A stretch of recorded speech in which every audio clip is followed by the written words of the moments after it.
Okay, welcome everybody. This is our Committee of the Whole. As you can see, it's a rather informal contrast to our council meeting. We don't make any final and binding decisions here tonight. We make recommendations essentially to ourselves. And some of these items will come back to council for approval at a later date, depending on what direction we're going to take them in. So I welcome everybody. When we get to the land use applications, which is actually then item number 3 and onwards, I'll let people know the process and how we're going to deal with each one of them in a very similar fashion. Our colleagues, Councillor Ney and Croft, send their regrets.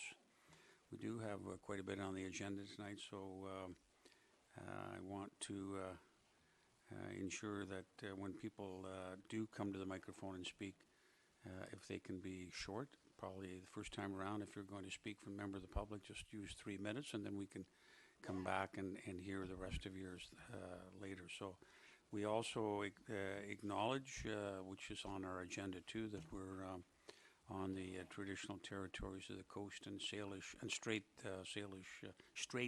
Salish peoples.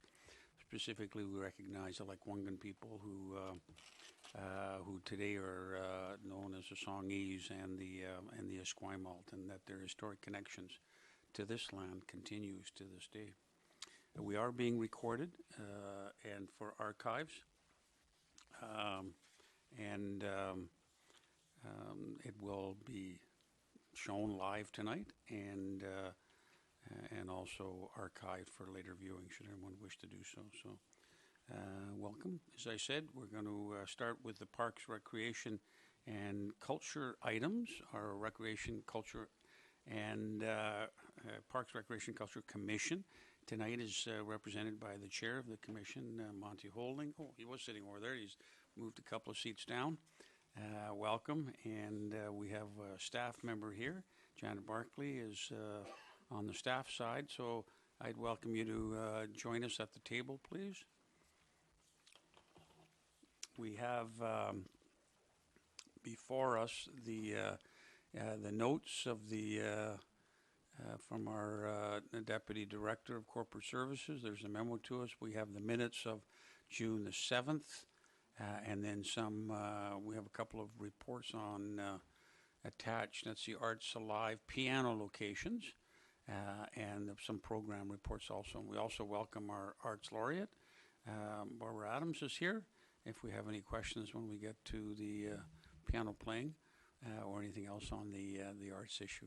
So welcome, Ms. Barkley and Mr. Holding. Who's going to lead us off and just give a very high level kind of view as to the issues in the minutes and ones that you ask for. I think I saw a recommendation in there to council. Go ahead. Yes, we had a wonderful presentation from the Friends of Uplands Park and the work that they are doing along with staff. I believe council has a copy of that report, and I know that commission was really ecstatic with the amount of effort that's gone in and the results that's been achieved.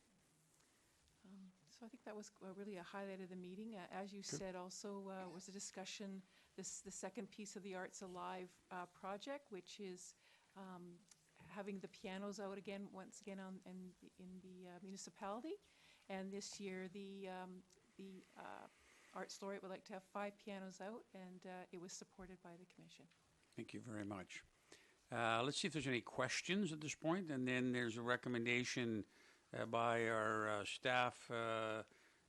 We could accept the minutes of the meeting and the recommendations therein, with the exception of this, the piano locations. We can make that a separate motion, I think is typically the approach that we've taken on issues such as this, Mr. Jones. Your Worship, that's really up to the discretion of the committee. Okay. I'll make the motion to accept the minutes as proposed. With the exception of the piano locations. Second. Okay. Moved and seconded. Now, are there discussions or questions on the minutes? Okay, I see none. Oh, go ahead. Just a general question. First of all, the report is excellent, so it kind of alleviates the need for questions.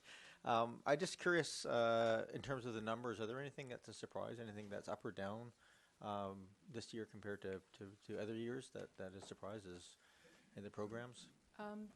No, I think that we're continuing to grow. I think that's the strength. Where we are down is right now we have quite a few full-time positions that are vacant for a variety of reasons. So staff are working very hard to fill those gaps. And the other project that's very, very large is this changing of the software for the department. And that's continuing to have work items come out of that. So it's progressing, but there's a lot of work to be done in that area. Thank you.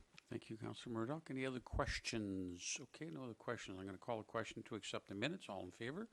Opposed? None opposed. Thank you very much. Now, we move on to the specific motion to do with the citing of the pianos. That seemed to be the subject of some discussions, but the consensus was built at the commission to recommend these 5 locations. And that'll mean that our piano here by a well-known artist, Robert Amos, will be going out and spending the summer out amongst the public, as well as the other 4. So it's been very successful over the years, and a lot of excitement generated generally. I think the first year we were when we did I think it was the first year we did the tour. I remember we drove up to the Willows Beach just down by the Esplanade, and as we were getting off the bus, someone was sitting down and played the wedding march, because there was a bit of a wedding reception on the beach, and everyone it was very nice. Okay, so let's see if there's any, let's have a motion on this first, and then we can have the discussion and minutes. I'd move option 1. Okay. Second. Essentially approving the locations. Right, thank you. Okay. Councillor Zelka, please.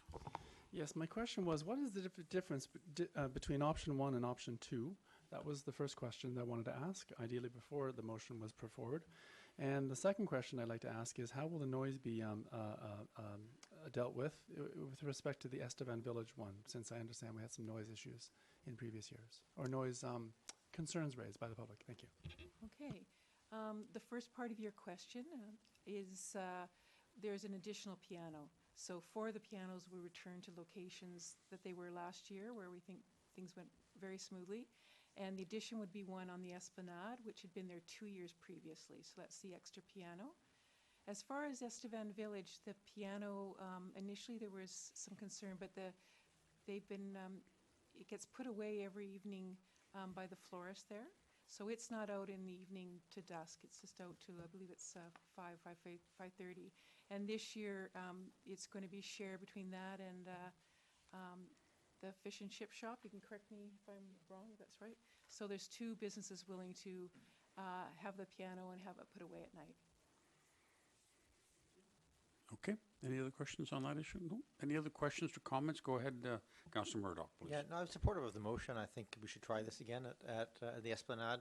Certainly there were concerns there. So is there going to be a time situation again here where they're covered up at night? Is that the plan for the Esplanade piano? Absolutely, yes. The park staff will cover them all up at dusk.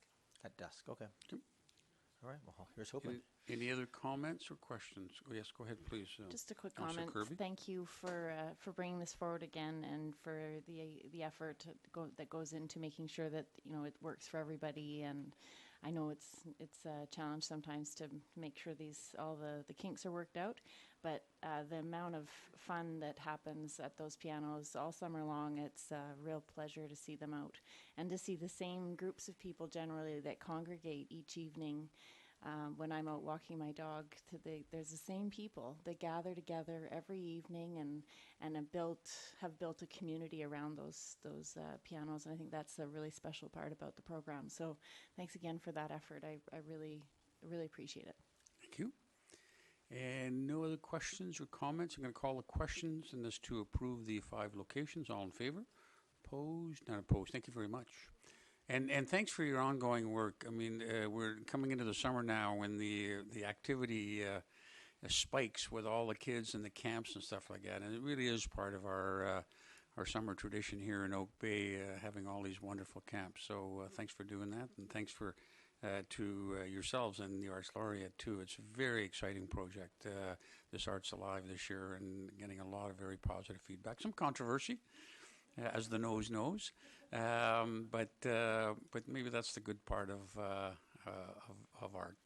Okay, thank you very much. Thank you.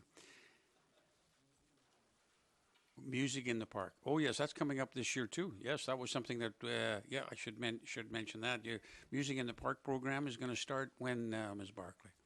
It's going to start on June 30th in the evening, and there's going to be 6 concerts this summer. So Mark your calendars, Yes, and it's all yes. on the website. The other It is. dates? Yes, it is. Yeah. Yeah. Great. Oh, there's been some wonderful music coming out of there. Yeah. So thank Okay, you. thank you very much. We're going to go on to another very good news story, energy conservation in Oak Bay. And we have Ken Olson, who I think when he started this, I think he was quite a young man when this program. And as I recall, Mr. Olson, you were initially working within the Parks and Recreation, as it was called in those days, division, and you were kind of seconded to an energy conservation program, and it's just been super, the amount of greenhouse gases that we've reduced. And I think tonight you're going to update us and as to where we are and where we're heading. And I think it was the program was extended beyond the initial concept, as I can recall, was recreation and at the recreation centers, but it seems to have grown beyond that. So we're going to hear about what's happening and the up-to-date plans. Thank you. Go ahead. Okay, I'm going to jump right into this, and sorry if it's going to be a bit rushed, but I got quite a few slides. So back in 2007, Oak Bay signed on to the BC Climate Action. Just move a little closer to the mic, or pull the mic closer to you. It might be easier. That's easier. Because Is that people better? have to hear you at home. Okay, is that better? That's better, yeah. Okay, so 2007, Oak Bay signed on to the BC Climate Action Charter and adopted an aspirational goal of reducing greenhouse gases by 33% by 2020 over our 2007 levels. So since that time, our electrical consumption has been reduced by 23.1%. And that's got us down to just over 4 million kilowatt hours, which is a small sum for an entire municipality. It's a drop of 1.25 million kilowatt hours over that 10-year period. We also, during that time, from 2007, we've reduced natural gas consumption by 28.8%. So that's another 4,555 gigajoules down on that. So that's all great news in that short time. We also, the big trick here with Oak Bay is we've been at it for a lot longer than 2007. We've been at this since the 80s, doing different pieces of the puzzle. And during that time, you know, the savings have really been adding up. And there's a huge list, actually, that we have of jobs. And on that, we can account for about $4.25 million of savings over that time. And that's cumulative over that time. And the savings are now up to about $450,000 a year that we're not giving to utilities that we've invested in ourselves to help out with that.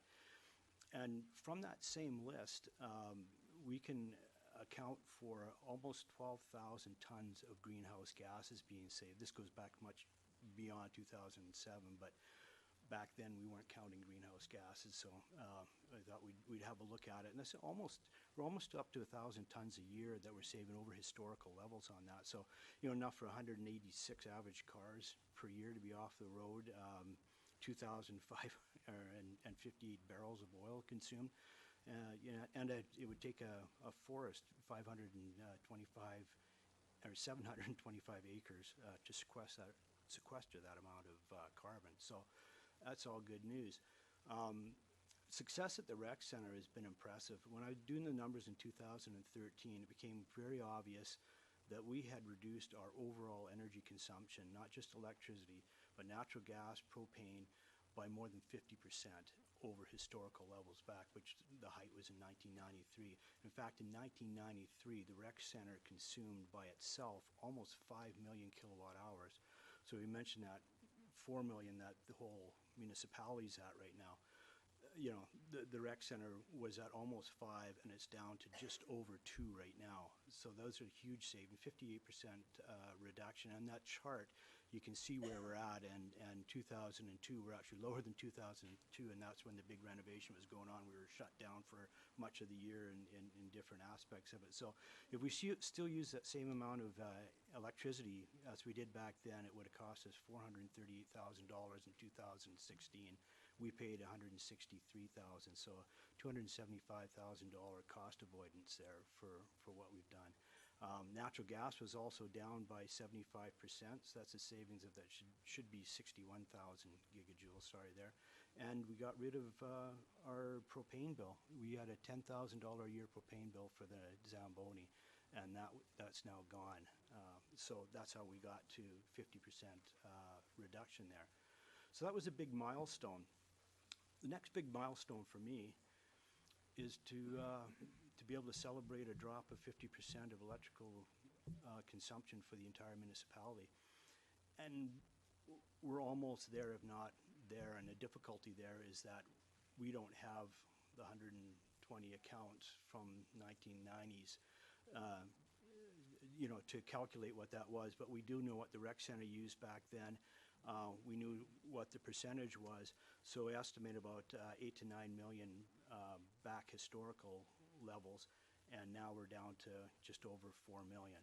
So 4 million, when we get below that, I'll jump up and down and say we're there. We're 50% of what we used to be. So, and the good news is we've already done the jobs that will get us there.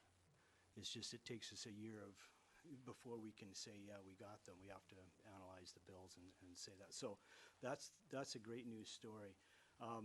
Greenhouse gases. This is also a good news story for us. Here in the blue is when we took that from 2007 and we had to reduce by 33% for 2020, we had to drop it about 40 tons per year to get there. And the red line shows where we're at. In fact, in 2015, we were at 30.7%.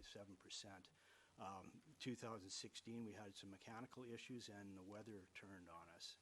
Beginning of this year, not looking good either. But anyways, we are on track because we have got projects in the bag that should get us there, providing we end up with a normal temperature year. It's just these cold years use a lot of fossil fuels for heat. So what I wanted to talk about here is carbon neutrality. And when we did the carbon, the Cardiff report this year, we were crunching the numbers, and there's two parts to carbon neutrality. Well, there's 3 parts to it, but the first 2 parts is do everything you can to lower your consumption, your greenhouse gas emitting consumption. The second part, because you'll probably never get down to zero, is to do as many good positive things towards greenhouse gases and climate change as you can to balance what you are emitting. And this year we got to that point where we are carbon neutral.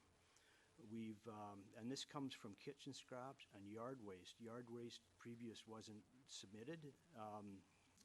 We've now fought to get that included because our yard wastes are chewed up into small little bits. They're fired out.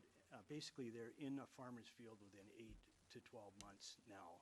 And if they had gone normally, it would have broken down over decades, and it would have created methane from the lack of oxygen in there.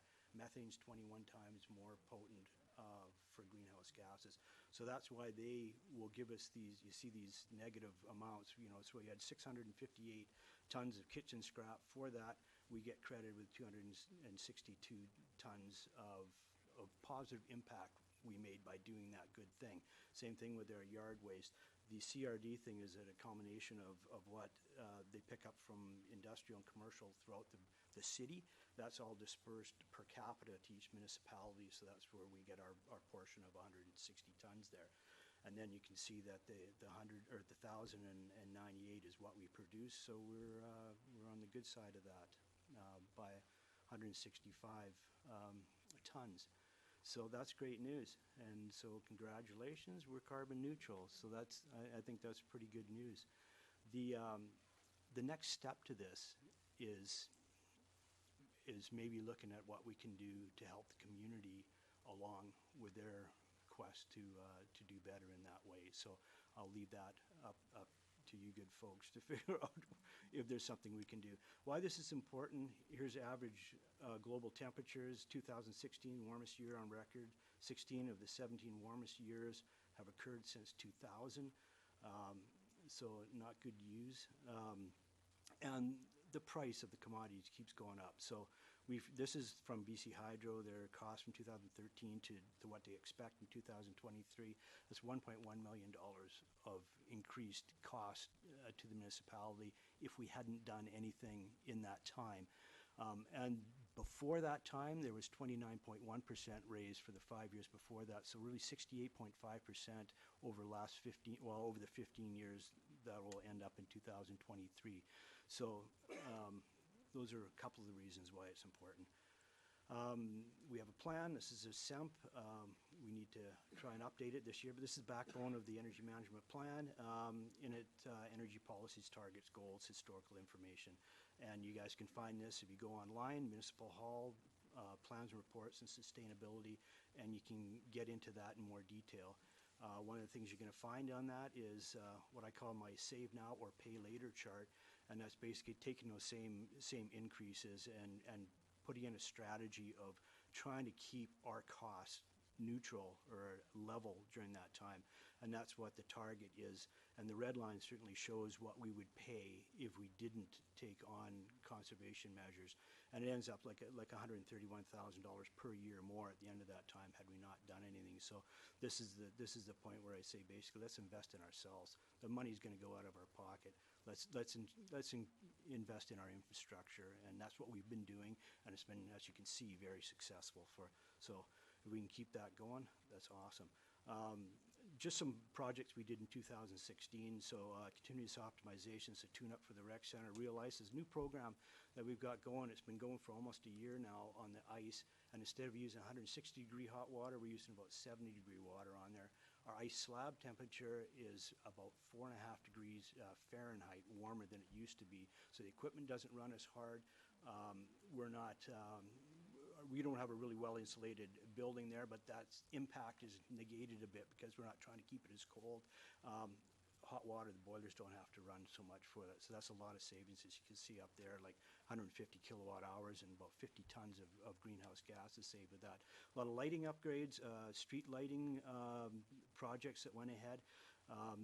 But what I wanted to point out is that 600,000 kilowatts that we should save through that year, that's about 13% more towards lowering, and that's where we know we've done those jobs that will get us below those levels where we can say we're 50% below historical levels. And that 92 tons of carbon, that helps us get towards our 33%, even if we have some more cold years ahead of us. So also good news. Just a quick touch, streetlights. Hopefully you guys have seen stuff in your neighborhood. 2/3 of Oak Bay is now done. Eventually that'll save us about 614 kilowatt hours, about $70,000 a year, enough for 58 homes per year. And that's anticipated to save us about $900,000 over the next 10 years through the lighting there. Future projects, Energy Loop, we're trying to get this going. We tried to get Canada 150 grant to kind of double our money and get going on this project, and that fell through. And now we're out after another grant to help. But hopefully once that gets going, what that will do is that'll give us a means to, as the money comes available, to take another piece of the puzzle. It basically reclaims heat from the refrigeration process, and as we can use it for the tennis bubble, for the fitness studio, for the hot tub, for different places, we can keep that greenhouse gas number going down as we can add to it and save a bunch of money. Tennis bubble lights, we're hoping to make that happen this year. We got the funds for it. Just heard from the supplier there that he's got a new light that's going to give us more lumens for the same amount of money and for the same amount of watts. So we're holding off a couple of months on that, so that's awesome. Some lighting up Monterey, a bunch of lighting things. The third phase of the street lights hopefully will be coming in the future. And the dehumidification in the arena, that uses natural gas right now. So once that Energy Loop goes in, We can now use a heat pump instead of natural gas to create the heat to dry the things out and to dry the air back out again, and that negates that for that process, more savings. Things we need to remember, the incentives have gone away for us. BC Hydro has, they were estimating the use to go up over the years. The last several years are flatlined for them, so things have been cut. They've also got rid of the conservation rate, which affects us probably at the rec center about $12,000 to $15,000 this year that we were expecting to get back from that program that we are not going to get. They also got rid of the demand charge, which is another structure that's, we're going to see how that plays out. But I kind of think it's like when they change from gallons to liters in gas, and all of a sudden you do the thing, you go, wait a minute, they slid one in on me. But that's what I see there. Gas tax is going to come in on us. That's a double-edged sword. It costs us more, although at this time we get it back to be used for energy-saving measures. So, say double-edged sword on that one. The SEMP, we have the plan, which is the SEMP, and I put down here that as long as we make conservation business as usual, and I thought about it, but you know, I've been gone for almost 3 years from a full-time position, and we have made it business as usual, and it's rolling with the staff, and they're bringing more projects to me, and stuff's coming up. So I think that is awesome. A final couple of questions. One is, can we do more to help the people in the community get ahead? Some of the municipalities have got some clever ideas. Maybe we can look at that. And the other trick is when we hit that probably by the end of this year, probably the end of next year, we're going to be at that 33% reduction thing. And what's our next target? And will we be set up to attain that target? So that's basically all I have. So thank you very much, everyone. Thank you very much. An excellent presentation, and it's filled with good news. And I mean, your point about where do we go from here is very important. I mean, we do see some changes in the American policy in terms of climate change, but what I think the voices we really do hear is that climate change and dealing with it is really going to be done at the municipal level.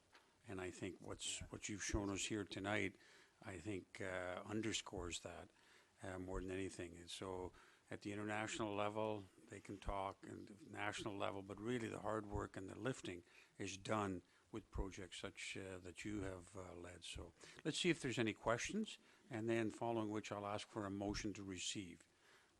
We have Councillor Braithwaite and then Councillor Murdoch, please. Thank you. Thanks so much for your enthusiasm as always. It's great when you come and present to us every year, and I love to hear the numbers. However, I know that your position was partially funded through BC Hydro, and that funding has gone away now, Yes. correct? So can you tell me, I don't want us to lose your position because you do such great work and help us to save so much money. So can you explain to us what's going to happen with that in the future? Is it going to be funded through the municipality? Right now, the funding is coming through municipality. There's obviously less money there for it, so I'm just scaling back and basically keeping us on the rails. So, yeah. So. Hopefully you'll save yourself out of a job or something eventually. Is that correct? Yeah. Thank you. I would love to see someone take on the reins. Yeah. That would be awesome to be able to pass on what I've done and see someone take it to another level. Thank you. All right. Yes, Councillor Murdoch, and then Councillor Corbin next, please.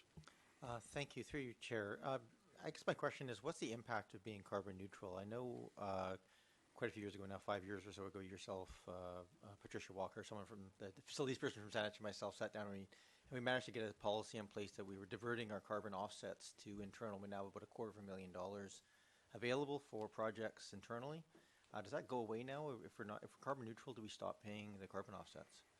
That is a choice that you folks will have to make. Right now, I understand there's some of the funds coming from the carbon tax going into that, but I'm not sure that the other amount was going in. I'm not clear on how that was working. Ms. Koenig? So I'm not sure that I can answer that either. We were just having a brief discussion with the Director of Finance. I can propose that question to her and get back to you. She did tell me, though, that in terms of the amount of that tax that we're paying, it's just under $31,000 a year. So what we're going to be doing with that in the future is a very good question.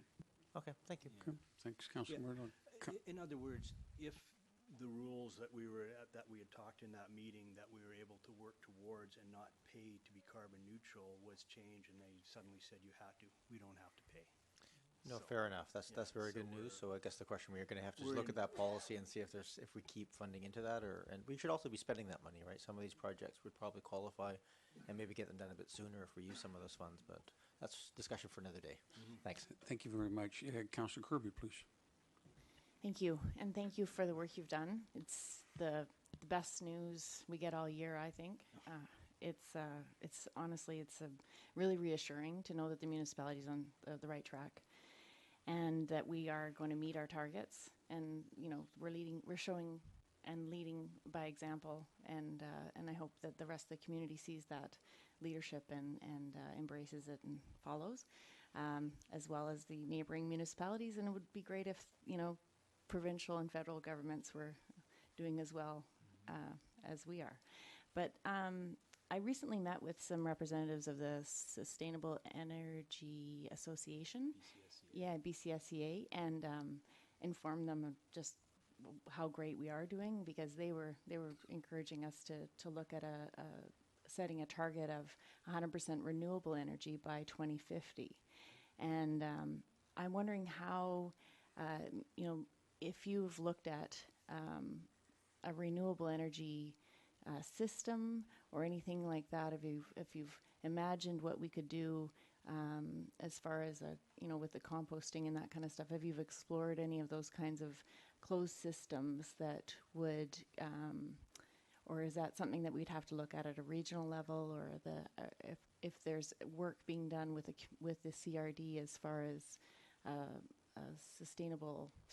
renewable energy source? I think when we showed that slide showing our greenhouse gas reductions, that's all come out of buildings. And I think there's still more hope for the buildings, like that energy loop, that's really going to help. We could get really close to reducing natural gas at the rec center, at least certainly a great deal of it.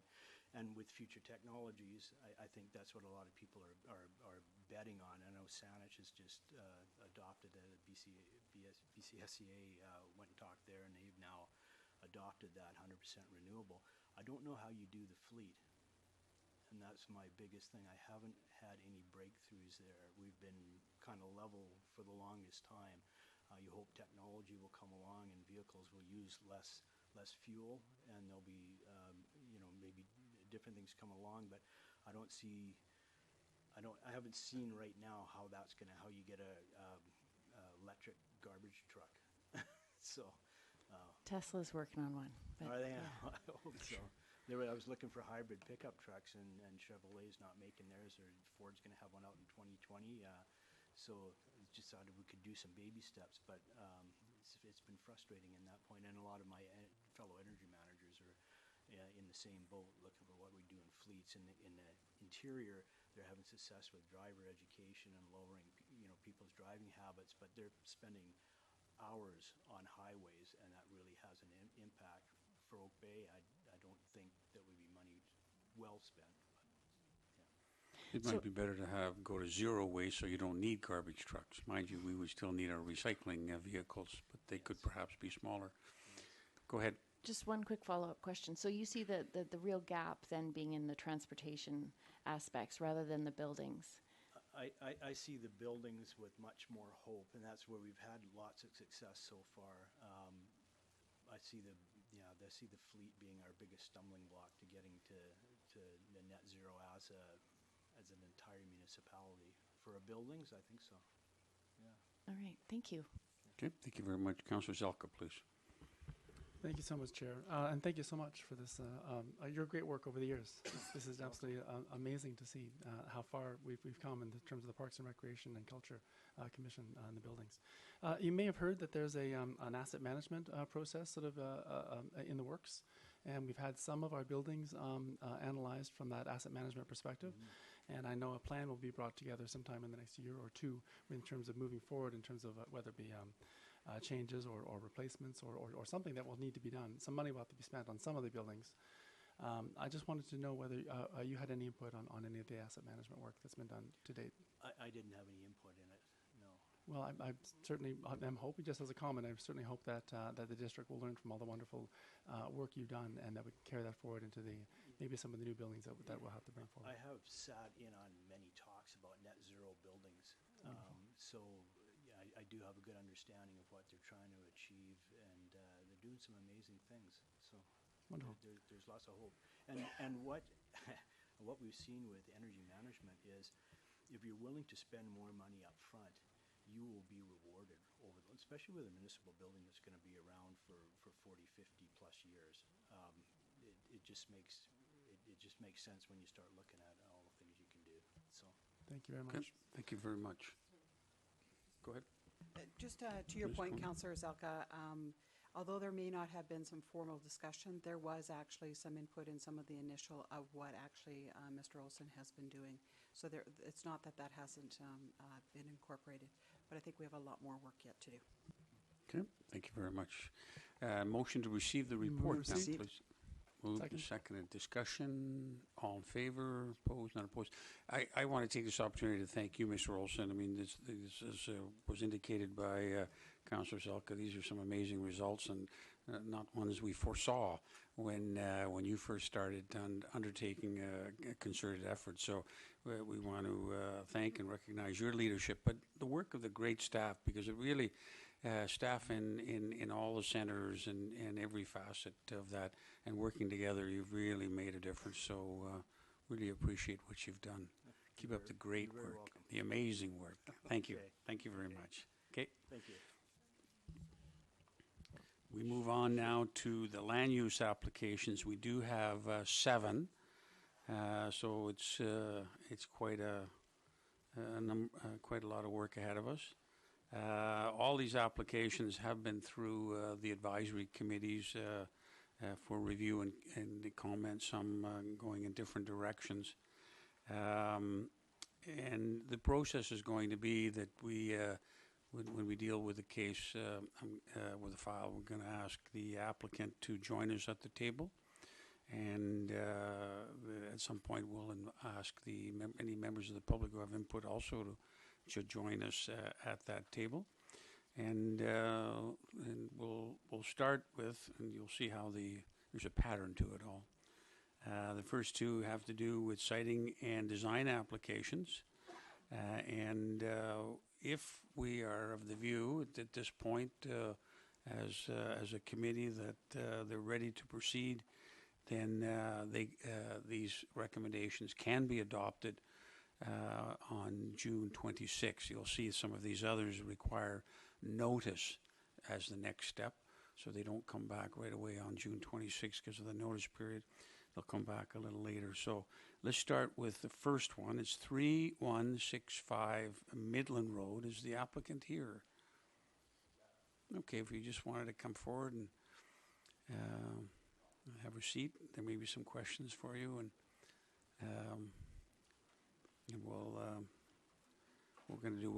have you identify you're in a minute, and if you're going to speak, we also want you to just fill out that little form in front of you so we can get the correct spellings of your name.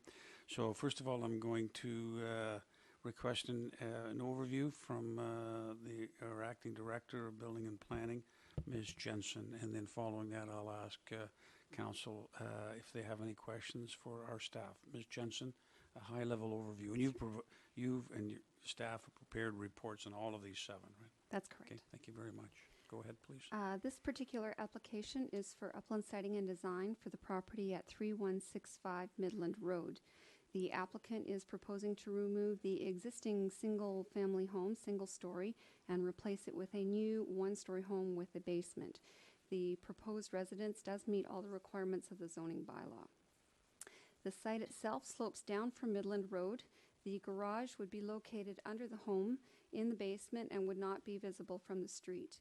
The contemporary post and beam design of the home would include fir beams, waveform roof, and cedar siding. 3 Gary oak trees will be removed, which are sited within the building footprint of the new home, but it will still exceed the 45% tree canopy cover targeted for Uplands area. We estimate it to be about 51%. The application was reviewed by the advisory design panel, who have recommended approval. Thank you very much. And who do we have here? If you could introduce yourselves and what your role in the project is. Hello, my name's Todd Martin. I was a principal designer on this project. Mr. Martin? I'm Hugo Donet, the owner. Okay. And you're someone else. Richard Grovac, I've been hired as the general contractor. General contractor. Thank you. Welcome to all of you. Let's see if there's any questions. Yes, go ahead, Councillor Kirby, I please. just did have a question about the paving. It says on the plans, there was a small marking at the bottom that there'll be permeable, pavers. That the whole is that the whole driveway will be impermeable? I think it was just one section in the root zone. Okay, we're going to have to pull that microphone towards you because otherwise the people on live streaming won't be able to hear you. So the plan was to have the pavers in the area where it's a root zone of a Gary oak tree. So one section up near the top of the driveway. So the whole driveway down to the 3-car garage is not, will The be remaining portion concrete? would be blacktop. Okay. Yeah. Any other questions? Okay, thank you very much. Are there any members of the public who wish to address us on 3165 Midland?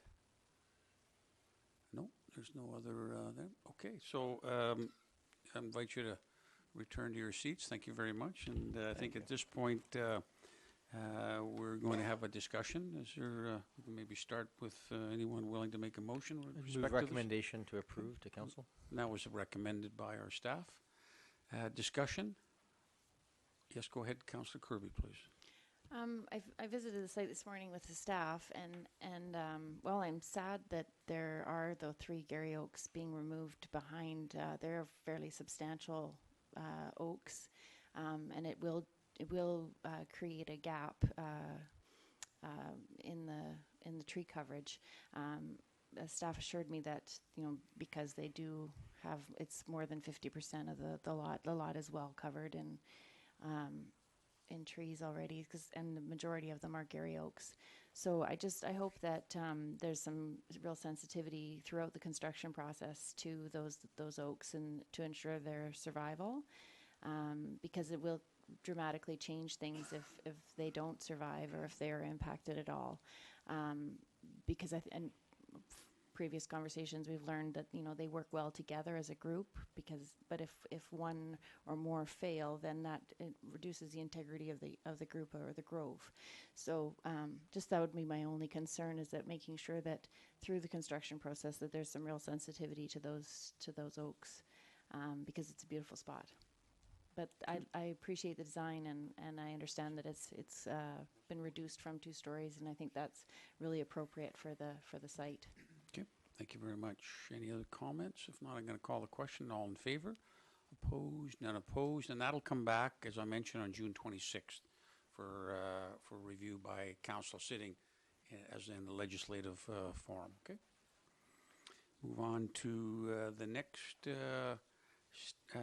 application. This is on Tarn, 3140 Tarn Place, again in the Uplands, and it's a siting and design application.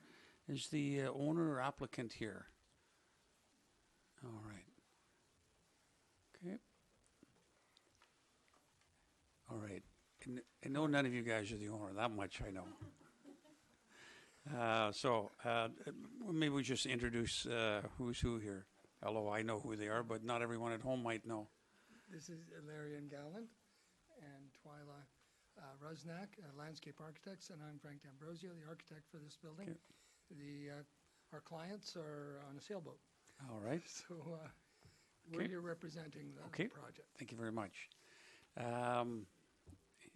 Now, I'm going to ask Ms. Jensen to give us, again, a high-level review of what this item is about. Certainly, for this particular application, the applicant is proposing to remove the existing single-story home and replace it with a new one-story circular home with a detached garage, both with board and batten siding. Again, the proposed residence meets all the requirements of the zoning bylaw. The site is one of 6 properties along Tarn Place with a narrow strip reaching down to the waterfront. The new home is proposed to be about 4,900 square feet. It would be located in a similar location to the existing home. Only one tree is proposed for removal. It's an eucalyptus tree that's growing right immediately adjacent to the existing home. There is a restrictive covenant also on the site that affects the eastern portion. That covenant restricts landscaping or structures to less than 1 meter in height, so it's protecting the views for 2 properties. That also limits the tree canopy on the site. So the applicants are proposing to plant an additional 2 trees along the front lot line, which would give them approximately 46% tree canopy cover. Again, this was also reviewed by the advisory design panel, who recommended some modifications to the landscape plan, but did recommend approval. Okay, thank you very much. Let's see if there's any questions of staff or any questions to put to the applicant. Let's start with staff, please. Councillor Zelka first. Thank you so much, Chair. Question for staff. Advisory Design Panel comments in your report, they indicate that they asked for the removal of the gate and hedging, as it is not consistent with the original design intent of the Uplands. This is one of the few Uplands proposals I've seen that's proposing a gate that opens and closes on some sort of automated or clicking process. That was one of the recommendations. Then they, I guess maybe with that assumption, then they recommended approving. And it looks like the owners have suggested that they're going to keep it. Keep this gateway. Could you please speak about how it is not inconsistent, how it is not consistent, this gate, with the original design intent of the Uplands, please? Ms. Jensen. Something about transparent and open. So it requires you to give a little bit of interpretation of your views, but also maybe the discussions that went on at the panel. When the design panel was considering the application, one of the guidelines that they use is how it maintains the park-like setting of the Uplands. So in looking at this particular site, the existing hedging along the property does offer the owners a significant amount of privacy, but the design panel has suggested that they open that up somewhat.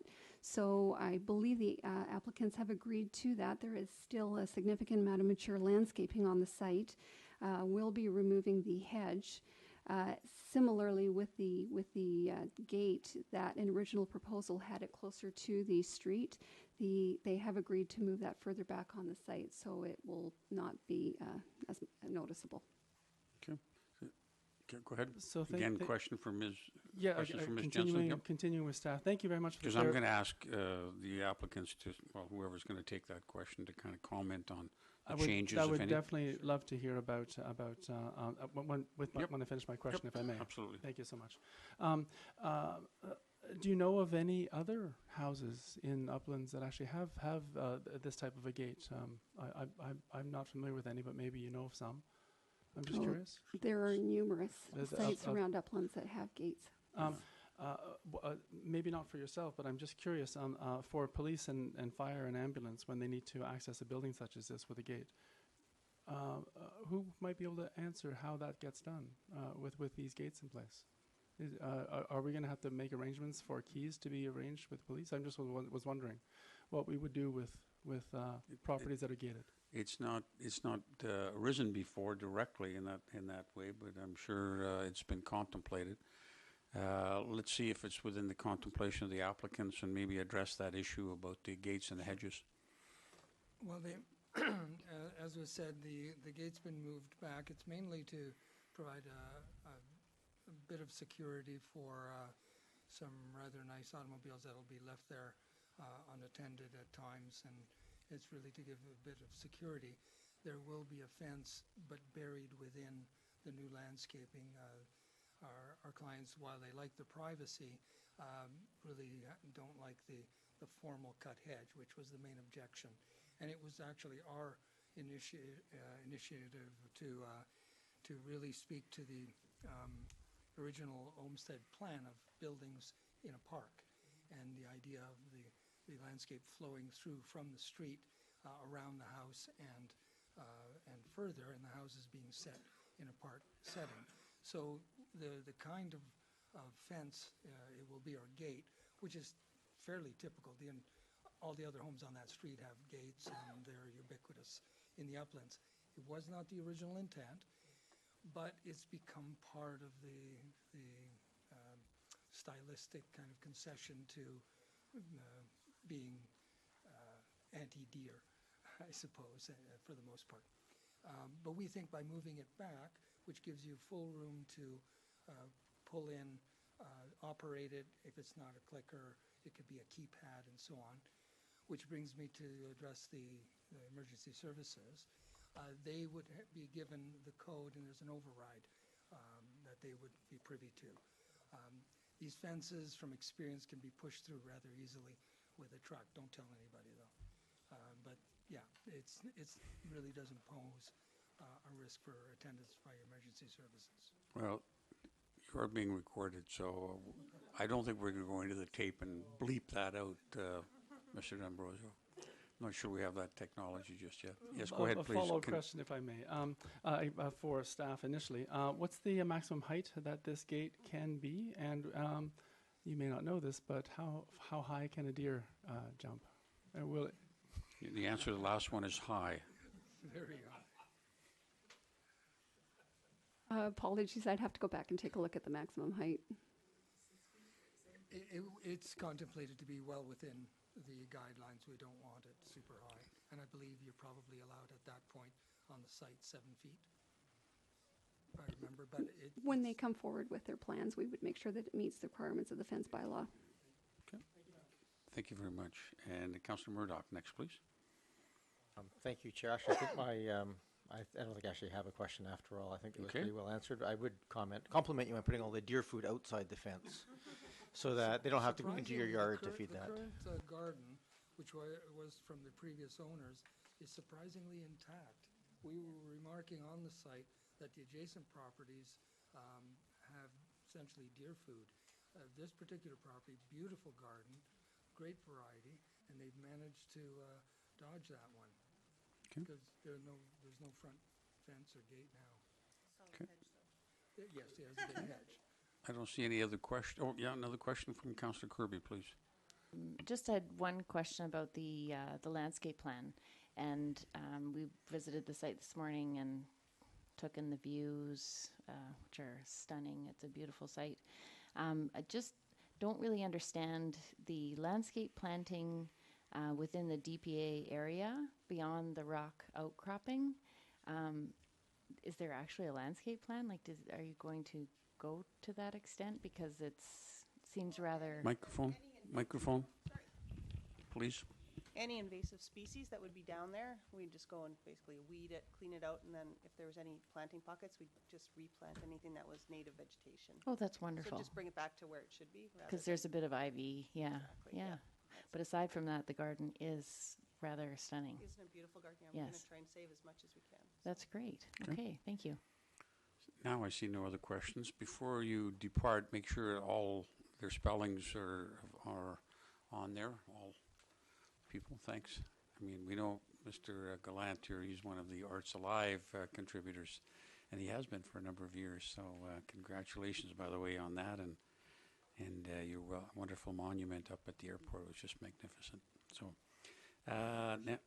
now let's see if there's any members of the public who wish to address this issue. Okay, so you're free. I think we're going to have a discussion now. I would move the recommendation for approval. Second. The recommendation of staff has been moved to approve, and this again will go, if passed, go to June 26th. Discussion. All in favor? Opposed? Not opposed. Thank you very much. So it will be on the June 26th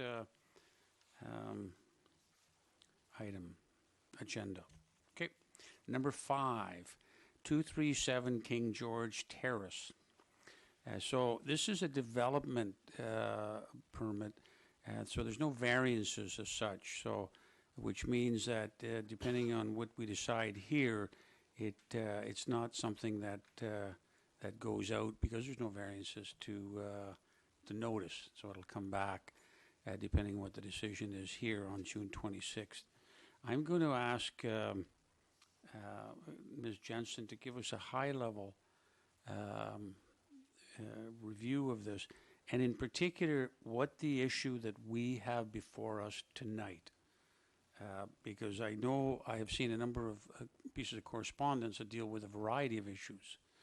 And I appreciate that those may be concerns for people, but what is it that we're being called upon as a council to make a decision on? Because once we hear that, anyone who comes from the public, I'm going to ask that you focus on that as an issue, and that's what we have to decide tonight. Okay, so that's critical that we understand that, and I'm going to ask Mr. Jones in a minute to explain the difference between what we do as a council, what we have jurisdiction to do, and what a approving officer has jurisdiction to do. And that distinction is critical in what we have to decide tonight. A long entree, but we'll see how that plays out. Ms. Jensen, over to you. Could you push that water? Push the water towards me.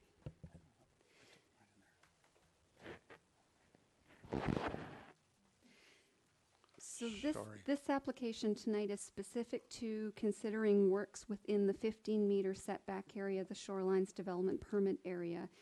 This application is a result of a 4-lot subdivision application at 237 King George. The consideration is for that 15-meter setback area of the Shorelines Development Permit area. For that specific area, the applicant is proposing to retain one accessory building and to fill in the existing in-ground swimming pool. The swimming pool itself would be filled in with material from the site. One half of that would be planted with native species, and the other would be covered with pavers matching the existing patio area adjacent to the pool. The accessory building itself would also require some roof repairs. So an environmental assessment report was prepared, which sets out how the site and the waterfront environment will be protected during any construction activity.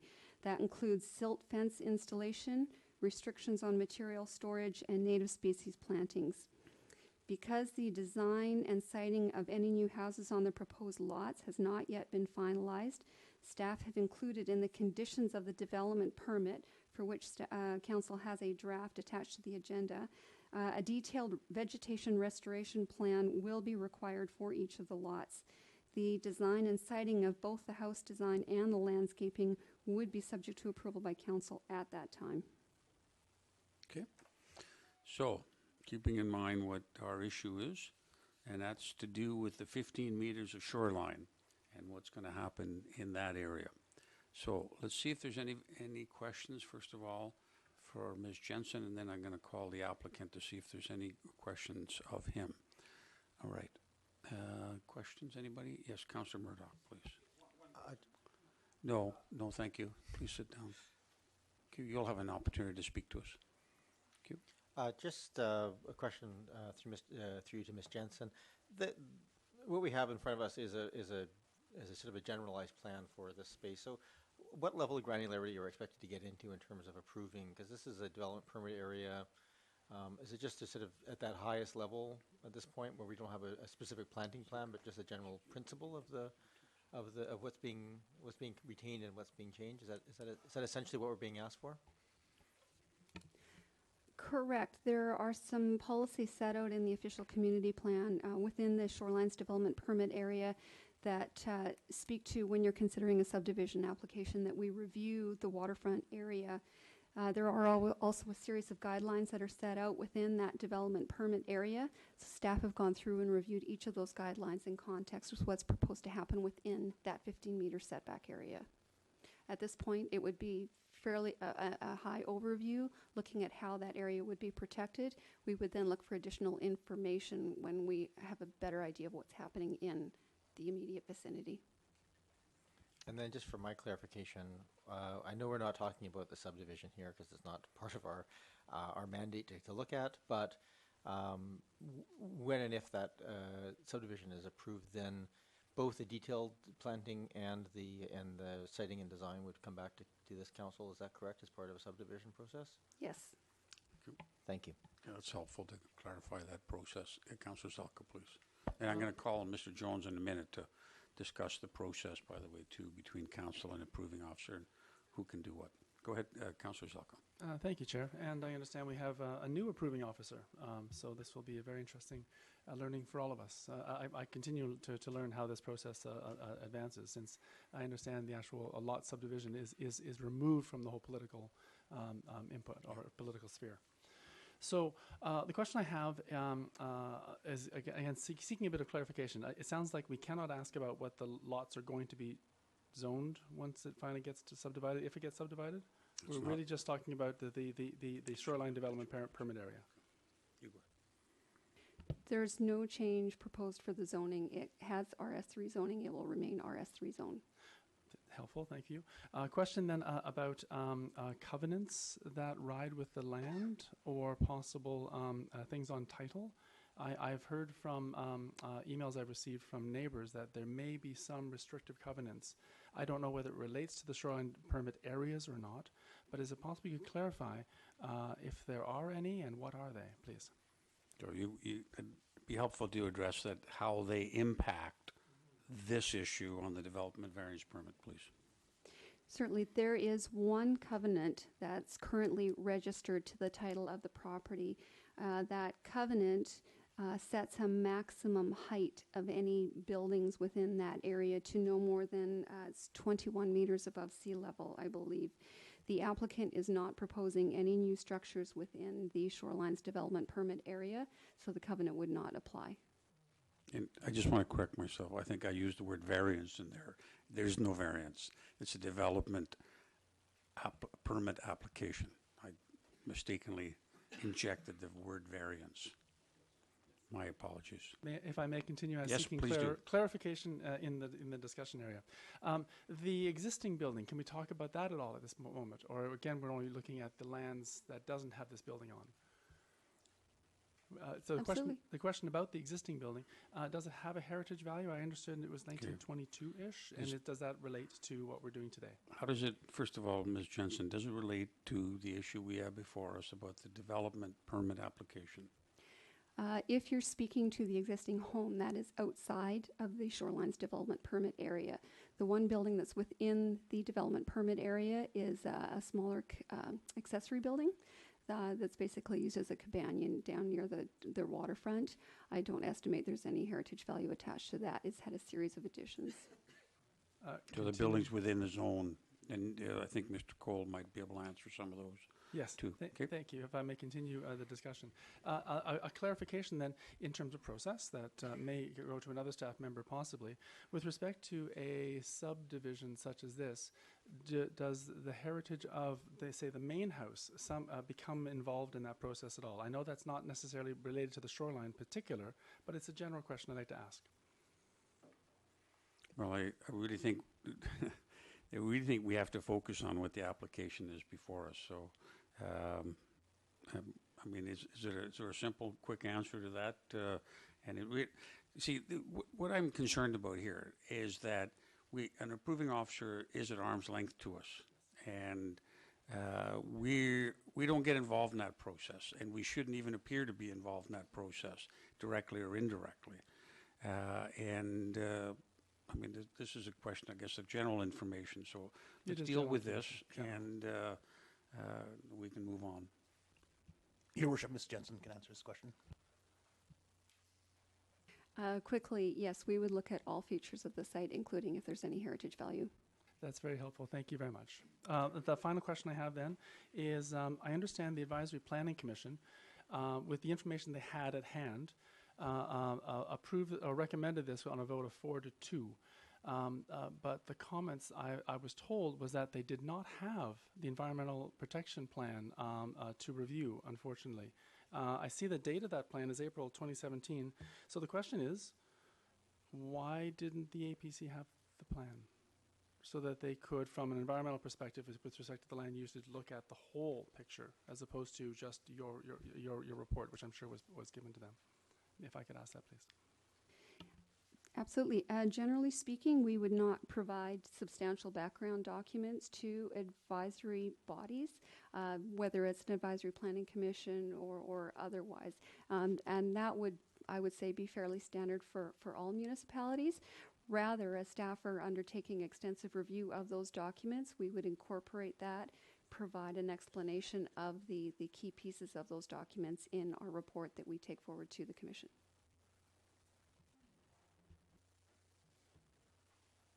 Okay, thank you very much. Any other questions? Councillor Kirby, please. I just had a question about the shoreline retaining walls that are existing, and how. I mean, I'm not sure we have implemented or created any background information regarding green shores, but I that's in our OCP. It's envisioned to be the future of how we look at development along the shoreline, and I'm just wondering if those kinds of retaining walls, as one can see on Google Earth, are if that kind of thing would be impacted by if green shores would apply in this circumstance as it's being redeveloped. I would suggest the applicant might want to speak to that further. We did have some discussion around the retaining wall specifically. The waterfront area is already currently bedrock. And so we looked at the retaining wall in the short term as saying that it's more likely to cause more damage or a disturbance on the foreshore than just leaving it as it is. Okay. Thank you. I think we're ready for the applicant owner, if wouldn't mind joining us, because that seems to be a good jumping off spot in terms of, and I think it would be helpful to just enumerate, if you will, and I don't know who's going to do it. First of all, let's introduce yourselves. I'm Leonard Cole. I'm the property owner and the applicant. Okay. I'm Julie Budgeon. I'm with Corvidae Environmental Consulting, so I did the Environmental Protection Plan and Erosion Sediment Control Plan. Okay. So you might be more of the expertise in this. So could one of you then just list the changes that's going to happen in that 15-meter band? You know, good, bad, and indifferent. What's going during and the final product too. Yes. So the changes will be the removal of half of the 360 square meters that is now the patio. So the patio and the pool, half of that will be removed and naturalized with native vegetation. The pool, as Deborah mentioned, would be filled in with material from the area. And then the non-changes are some of the areas where there's vegetation in place that will remain. The cabana, that's the one building, will remain in place. And then, as you mentioned, there's a large retaining wall. The retaining wall has been there for decades, and that will not be disturbed. The concrete is cured, obviously, and right now it's very benign. Something that happens if you're to pulverize concrete or smash it apart, it can create deleterious, it can create contaminants that'll go into the ocean, as well as the soil behind it. So the main, so that will be left. So basically it's just the patio and then adding native plants. Okay. And where would the native plants be added, and what does that involve? Did you receive the handout? So basically along the shoreline, there's the 15 meters. Half of that is going to be vegetated. And then the other half will still have the patio and the cabana. So the native plants will be where there's currently lawn and patio and pool. Okay.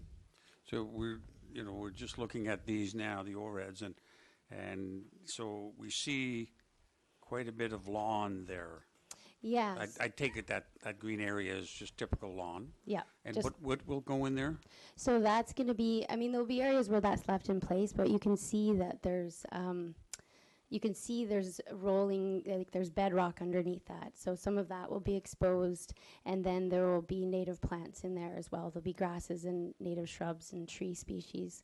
There's a detailed list provided in the Environmental Protection Plan, and that will be used for the landscape design plan. Okay. So we see that the yellow line, the upper yellow line, if I can call it that represents the extent of the 15-meter boundary? Yes. Okay, thank you very much. Okay. And one more item that will be removed in the shoreline are weeds, because there's ivy and bamboo and stuff, so Okay. that will be taken out. Okay, so let's see if there's any questions. Now, just don't forget to put both of your names down there and the community that you're in. So questions for the applicant or the environmental person? Okay, all right, thank you very much. You can return to your seats now, thank you. Oh, you do have one. Okay, sorry, I didn't see your hand. Councillor I was Murdoch. a little please. late to on the uptake there. Just a real quick question. The intent, I know the subdivision plans are maybe a little not finalized, but is the intent, right now part of the house is actually within that 15-meter setback? It looks like, no, that's not. No, it's outside of the 15 meters. Part of the cabana is like the front property that's to the I'm left. just looking at this little corner right here. It is. Oh, the deck. Yeah, so is that, It's a covered outside deck that is actually in the protected area. and that deck is remaining, whether there's a house on there or not, but that deck is remaining untouched, is that correct? The level deck is remaining. The structures that are in the development permit area will be removed. Okay, thank you. All right, Councillor Zelka, question of the applicant. Yeah, question of the applicant. Within the development permit area, shoreline development permit area, I understand the public has access, if I remember correctly, from low water to high water. There's no that essentially it's public lands, and I noticed that there is a wall. I don't know how far down it goes. At the bottom of the first diagram, is this wall intended to stay at the bottom of that diagram? Please. Yeah, I can answer that. I am I'm very familiar with the property, so I do know the wall you're talking to. And actually, the way that the slope of the land and the rocks along the water, there's not a common access. And even though public does have the right to anything between the low and high tide mark, in this particular case, there isn't actually any safe access to actually get around there. So it's not something that's traveled. I haven't seen anybody pass through from the park across, and they would have nowhere to go if they did. Okay, so I can ask you to return to your seats. And just before I call upon the public to speak to this issue, I'm going to ask, as I'd mentioned before, Mr. Jones just to tell us the distinction between what an approving officer does with subdivisions and what our role is with respect to this application, and for that matter, what, if any, connectivity do we have to the approving officer when it comes to subdivisions? Thank you, Your Worship. We'll start with your last question.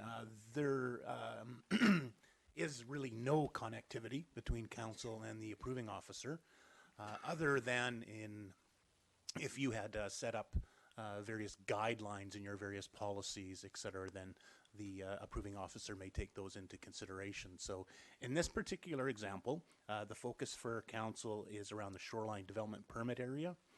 I'll speak generally about how the subdivision process works. So there is an approving officer, which council appoints under the Land Title Act. So it's actually an act separate from most of the regulations that govern municipalities, which is the Community Charter and the Local Government Act. So I appreciate these are land use regulations are pretty complex for local governments and sometimes difficult to understand. I'll make this I'll try to make it as simple as I can. If someone owns a piece of land and it's large enough to accommodate it being split into lots, and if it's zoned by the community to allow those lots, the property owner, if they satisfy the conditions under the Land Title Act, can subdivide that property. That process is taken out of the hands of the municipalities, and the authority is delegated to the approving officer. And different people will have different reasons or suggestions as to why that might occur. If someone said, one of the members of council said earlier on, really the intent may be that it's taken out of the political realm. So that's the council sets the high-level policies. What kind of zones are we going to have in our community? How big will those lots be? And through the official community plan and zoning bylaw, they establish the areas in the community that are zoned in a particular way. If someone hands a piece of land that they can, I'll say, carve up into smaller pieces, as long as it still meets the requirements of the zoning bylaw. They are entitled to apply to subdivide those lands. And then it becomes up to the approving officer to make sure the conditions outlined in the Land Title Act are met. So again, council, excuse me, council does not have an ability to influence the approving officers. Those are kept very clear, distinctly separate.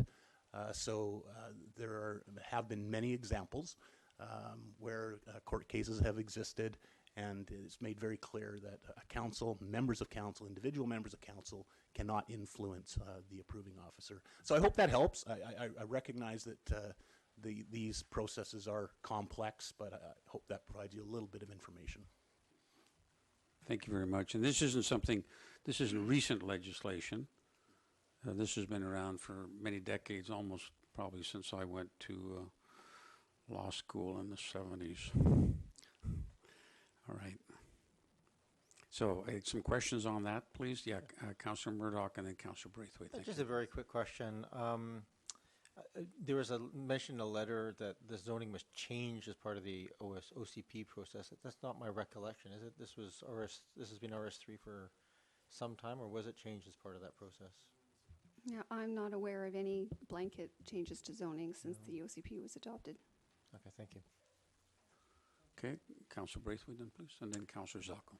Thank you. So just to be clear, though, Mr. Jones, even though it's up to the approving officer to make the decision on whether or not a lot can be subdivided, the approving officer will also look to the public for public input, because I seem to remember on Mount Joy, about 5 years ago or 6 years ago, there was a lot that the applicant wanted to carve up into 3 separate lots. The neighbors around Mount Joy wrote in to the approving officer with their concerns, and the approving officer took those into consideration and determined that that particular lot would only be allowed to be divided into 2 lots rather than 3. So is that not the case with this lot, that there wouldn't be the ability for public input? We're just going to go back and forth. Absolutely, and for some of the correspondence that we've already received, that would be taken into consideration as we continue the review of the application. Because I think that's important for the public to realize that they do have a say. They do have an opportunity to put their thoughts on paper and send it in and have that taken into consideration before any decision on subdivision would be made. Okay, and just if I was around when that on Mount Joy, the Mount Joy had an important distinction with this because in order for the applicant to get 3 lots there had to be variances. It had to come to council because of the variances. This one's different. There's no variances being requested. And so that's why it was at the council table. We, as I can recall, turned the variances down and left it to the approving officer. And then I think a lot of that correspondence went to the approving officer. Right, and then he determined it was only allowed to be 2. Yeah. The distinction being that here, there's no variances requested. It's within the bylaw. Okay. So with that then, Councillor Zalka, sorry, you said you had a question. Thank you so much, Chair. With respect to the OCP, if I remember correctly, or if I understand that email correctly, the land was designated single-family home, and I think it was redesignated established neighborhoods, if I remember correctly, as part of the OCP process. But so the question I have for staff then, if it was under the OCP with the continuing to be established single-family home, would there be any difference in terms of what we're doing today? It's difficult to speak to what was. I know. At this point in time, we would be reviewing it in terms of the OCP policies now, and the existing zoning. Is it meeting all the requirements? Right. Thank you. Okay. Now, keeping all of that in mind, I welcome members of the public come forward and address us on the issue of those 15 meters development permit application area. To do so, I'm going to ask you to come forward, state your name, write it on the paper, and let us know what community you live in, and try to restrict your comments to 3 minutes first time around. And once we're through everybody, if someone wants another 3 minutes or more, they're more than welcome to come forward.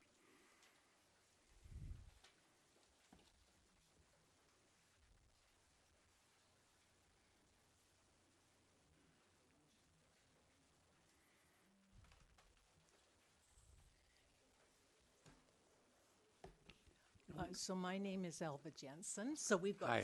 No four relation we have to me four or her. We have 4 Jensens in the room right now. There's No- nothing no wrong with a good relation. Jensen. Can we close that computer top, by the way? Oh, okay. Can I Yeah, do that? that's That would good. So help. just so we can, Yeah, it would help. creates Sure, a bit of a thank you. barrier, Ms. Jensen. It was spelled Okay. differently, I noticed. Yes, it is spelled differently. It's an O. So I must say that I'm confused because I got a letter when we came to the advisory planning committee, and we were concerned about the process, mainly because we saw that there was a subdivision. So I know it doesn't apply right now to your question, but it seems like it has already been subdivided. And because I was told, because there's no variances and because it meets the zoning, that the Bearland strata had been accepted. But then the letter that I got from City Council said, well, you'll have a chance to talk and come to this Council of the Whole. So now we're told, well, only talk about that one area. So it's very confusing. What letter is that? Because I don't I recall got- sending anything out. I got a letter from Mara Jones. Okay. And she said the application has not been considered by council and public input was not received at the advisory committee level. And it was important the council receive input directly, and I hear you welcoming that. So it's very confusing to know when we can give input when the officer does make that decision, but wants public input. But to me, when I went down to actually City Hall and talked to one of the staff people, he said, well, it's already decided because there's no variances. And then when we see the environmental report, it looks like the land has already been subdivided and the Bearland strata has gone ahead because it meets that requirement. And that's why, if the environment plan goes ahead, the developer can go ahead and continue with his work in developing because he's planning to build the four lots there. So when do we have a chance to give our concerns to the officer? There's only one officer that makes that, is separate from the council. And I know you're saying you want to have our input, but I don't know how we can have that input, so. Good.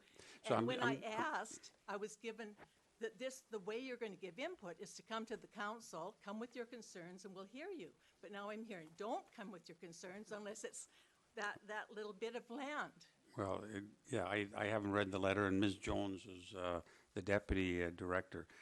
But Ms. Jensen, in very brief, because we're really not, that's not the issue I know before us. it's not, but yeah, I'm sorry, but it's, no, it's fine. I came thinking that this was our opportunity. Fair enough. So. And Ms. Jensen, can you just describe in brief form how people do give input to the approving officer? And if the decision has already been made, that's what's confusing, because it sounds like what I hear on this table, that when the development comes, you'll have some input.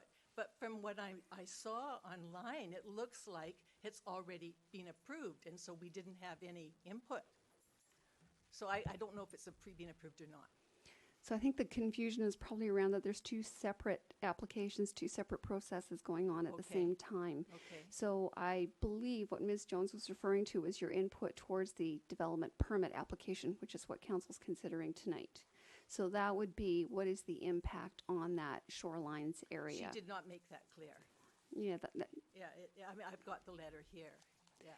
Yeah, Okay, I thank don't you. want to read Yeah, into what no, Ms. but Jones was go saying, ahead. but I'm Go, try to presuming that that's explain, what she yeah. was talking about. So in that particular instance, those development permit applications are posted on the agenda, so on council's website, so the public, just as you're doing tonight, has the opportunity to come and speak to the application. So that is where council can receive the input, or one form where council can receive the input, and then they'll move forward with the application one way or the other. The other piece, the subdivision application, the wording makes it a little bit awkward, but basically right now the applicant has what would be called preliminary layout approval. I'm sorry, has Right which? now the applicant has what you would call preliminary layout approval, and so that means that the application has had that initial review, has looked at the layout, has determined that it meets the requirements of the zoning and so on.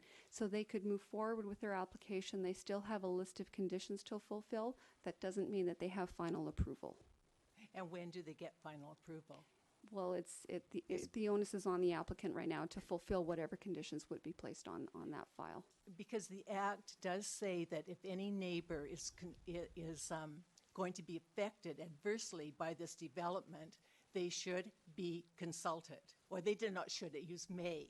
So the spirit of the Act was not acted on if all the neighbors, and there are quite a few neighbors here that are very concerned, we have not, the first that we found out about it, was through a flyer, not through the posted agenda. And also, as I say, so it sounds like the layout's been approved by the officer, but he or she has not notified the neighbors who are going to be negatively affected by this and bare land strata. So, Okay, so I don't understand, but thank you for listening to the concern. But also then to the report, I did buy the Oak Bay community plan, and it's been interesting to look through it. And I see how the shoreline development is very important. But in that, it also does not just, it is not just 15 meters. They talk about the upland section of the water development, and that does affect the development, and it really should still be part of, I think, part of the environmental review. Okay, thank you very much, Ms. Jensen. Thank you. Thank you. Anybody else wish to address us on the development permit application?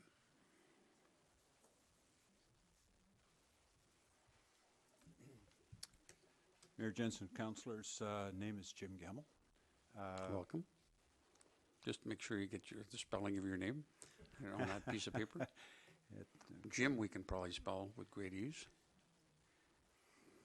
We've had a lot of discussion here tonight about one item, and that is specifically the foreshore issue, which is fine. My question is the disposition of the house.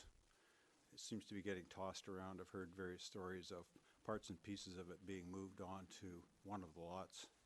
Another one is that it might be moved by barge off the property.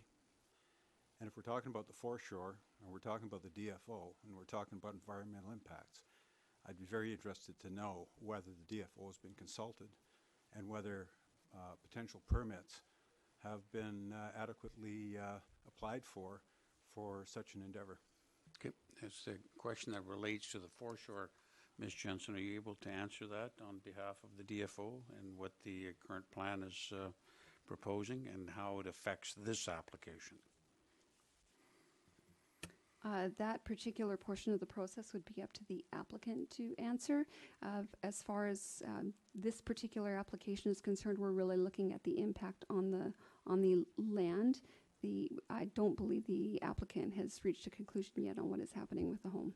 Okay, so if I'm going to ask the applicant after everyone has spoken to come back and address questions such as you've just asked. Okay, and he may have some answers for that. So I just ask the applicant to capture all of those questions, please.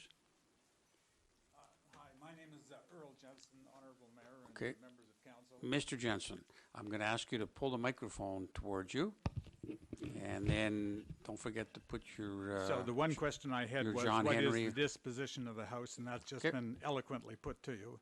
Yep. The other thing is that there's natural drainage that comes down through our lot 201 into 237.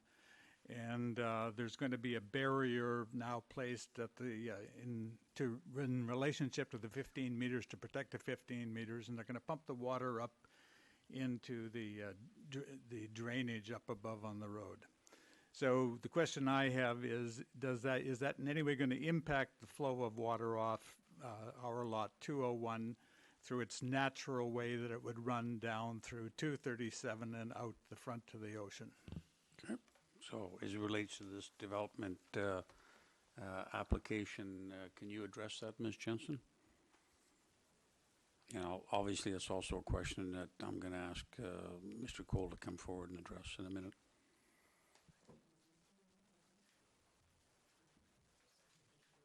Yeah, you have that that little notched out place just above the that garage, okay? I think at one point, was it part of that lot? Oh, sorry, I shouldn't ask. I was just a curiosity on my part. I will say that it was part of the lot. Okay. And I need to add that when it was notched off, the owner, Dr. Vincent Smith, had a terrible time getting approval from whoever was giving approval. If it was council or the officer, he had to fight to get that. So that's why we think that there's been a change in the land use since that time. But No. we love where we are. He did subdivide it, and now it looks like they're going to be doing it differently with different means. The approving officer was in place in the 80s, as I can recall. Yeah, that would have been. It was 1983. Okay, thank you. Okay, Ms. Jensen, in relation to the last question from Mr. Jensen, I believe what the speaker was asking was what was going to happen with the stormwater that was coming down on the site? No, is there going to be any impact on Lot 201 as a result of the construction of a water diversion to protect the foreshore? Lot 201 is your lot, sorry? Yes, that's your lot. So how does that, if it relates to the development application, are you able to answer that? First of all, does it relate to that? And if so, what's the response? I believe what the applicant is referring to is probably more in keeping with the subdivision application rather than the development permit application. 201 is actually uphill of the foreshore area. So in terms of any development or any works that are happening within the foreshore, I don't anticipate it would impact 201. Okay, we haven't seen the design for that, so we don't in fact know that. May I bring out one other question? Continue. Okay, with respect to the foreshore and the rest of the property, the environmental report says the wildlife habitat value of the property is deemed low. This is due to a high amount of residential disturbance, infestation of species and stuff. But we know that there are deer and otters and rabbits and squirrels and all kinds of songbirds and birds of prey and other birds that use that foreshore area and the treed area. And so if there's more than one house in there, that's going to have a big impact on the foreshore. And the development, to have this kind of a statement about no wildlife habitat value on the property, or it's deemed low, I was wondering whether the person who made that statement was professionally qualified to make that evaluation. And I'm going to ask the applicant's environmental person to respond to that, but also you, Ms. Jensen, are you able to explain what the meaning of that was? Again, when we receive an application such as this, one of the requirements is to provide an environmental report that is prepared by a qualified environmental professional. I believe her assessment, while it does look at the entire project, is really focused on that 15-meter area. Thank you. And we'll hear from the environmental person in a minute. Anyone else wishes to address us before I recall the applicant and the applicant environmental person?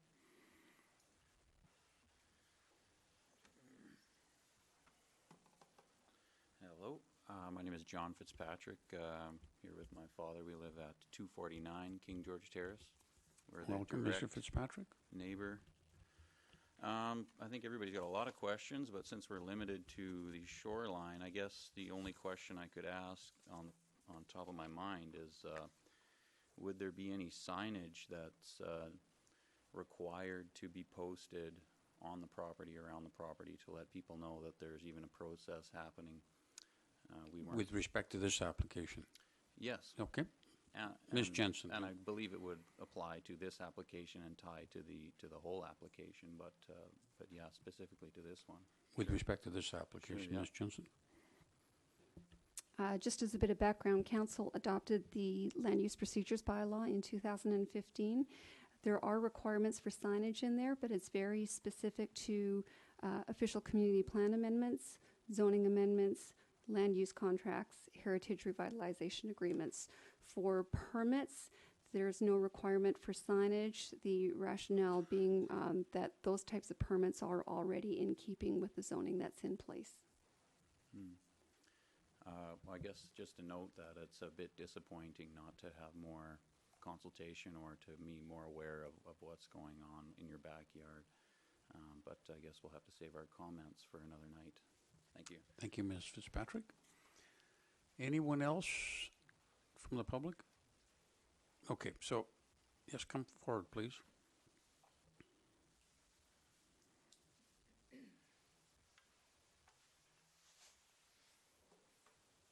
My name is Mary Douglas, and I would just like to say, with respect, that I attended the commission meeting regarding King George Terrace, and no one from the public is allowed to speak at these meetings, which I find very unsatisfactory.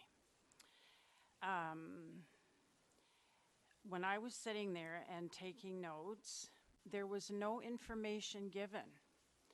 There was no environmental study. There was no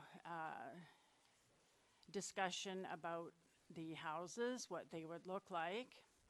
And the chair said, well, we will have to trust the applicant, the developer, that he will do the right thing as far as the environment goes. And the two members who voted vehemently against recommending this were just that, two people. The other people, the majority, recommended this. But how can you recommend something based on nothing? How can you recommend something with no reports? There was nothing whatsoever. So to say we recommend this to the next level, and now here tonight, apparently we're discussing the foreshore and the 15 meters, the environment. And I'm wondering why this is split up, and then we'll discuss the houses. And I just don't understand this whole situation. And these people did not know. And it just seems to me so utterly disrespectful to residents of Oak Bay that a commission that we believed in, trusted with sound information to bring their recommendations forward to council, who then can say, the commission recommended this, so we are going to listen to their words, their recommendation. I was at another, and I'm sorry this is off topic, I was at the Bowker, and they didn't have information there either that was satisfactory to the members. There were so many questions, and these members said, I want my words included in the minutes because I don't agree with what is happening here. We don't have enough information to recommend this. So here, after going to the second commission meeting, I am sitting here wondering how on earth the recommendation happened once again based on no reports, no information, and yet it gets recommended. That is absolutely wrong. And something needs to change with this procedure to make sense and to respect the residents of Oak Bay, because I don't feel we are being respected at this moment. Thank you, Ms. Douglas. Any other speakers before I call on the applicant? We have one over here. Okay. Mr. Adams, please. Don't start speaking until you're in front of the microphone, though. I'm in front of the microphone. Write your name down. My name is David Adams. I live across the street, but I'm not here to talk about the application. I'm just here because I don't know this fellow, but I know he does good work from what I've seen, so I can't comment for or against what it is he's proposed to do, and I'm not going to. But one thing I just wanted to do is clarify what Mr. Jones said about this complying with the zoning bylaw, the R3 zone, and the Land Title Act, and so on, because I know a little bit about this stuff. The truth is, the way this subdivision is working is under the bare land strata regulations. So I may be incorrect, but I'm looking at the plan, and I see two of these lots which are below the permitted lot size in the R3 zone. And the way you do that is you take the total area, average, it's called lot averaging. So you take the average, the aggregate of the 4 lots that are proposed, then you take the area of the common property, excluding the road, I believe, and divide that by 4, and I think that will give you lots which are compliant with the R3 zone. So I just wanted to add that nuance. What that does, however, is it places a higher burden on the approving officer because that's why in the bare land strata, I mean, in the Land Title Act, one of the things that the approving officer has to consider is whether or not the application is in the public interest. That's in the Land Title Act. The same kind of language is in the bare land strata, but the bare land strata also allows the approving officer to seek consultation, may seek consultation. And that is because what she or he is being asked to do is to create lots which are smaller than those permitted by the zoning bylaw. And there's a heavier burden on the approving officer when it comes to these types of applications. And that's all I wanted. I couldn't let it go. I just had to comment on that. Well, thank you very much for that comment. And that's really, it really was not directed at the issue that we're talking about, but it's helpful as a background piece of information. Thank you. Now, I'm going to call upon the applicant to come forward. And there was a number of questions raised. And if you can address those. Thank you.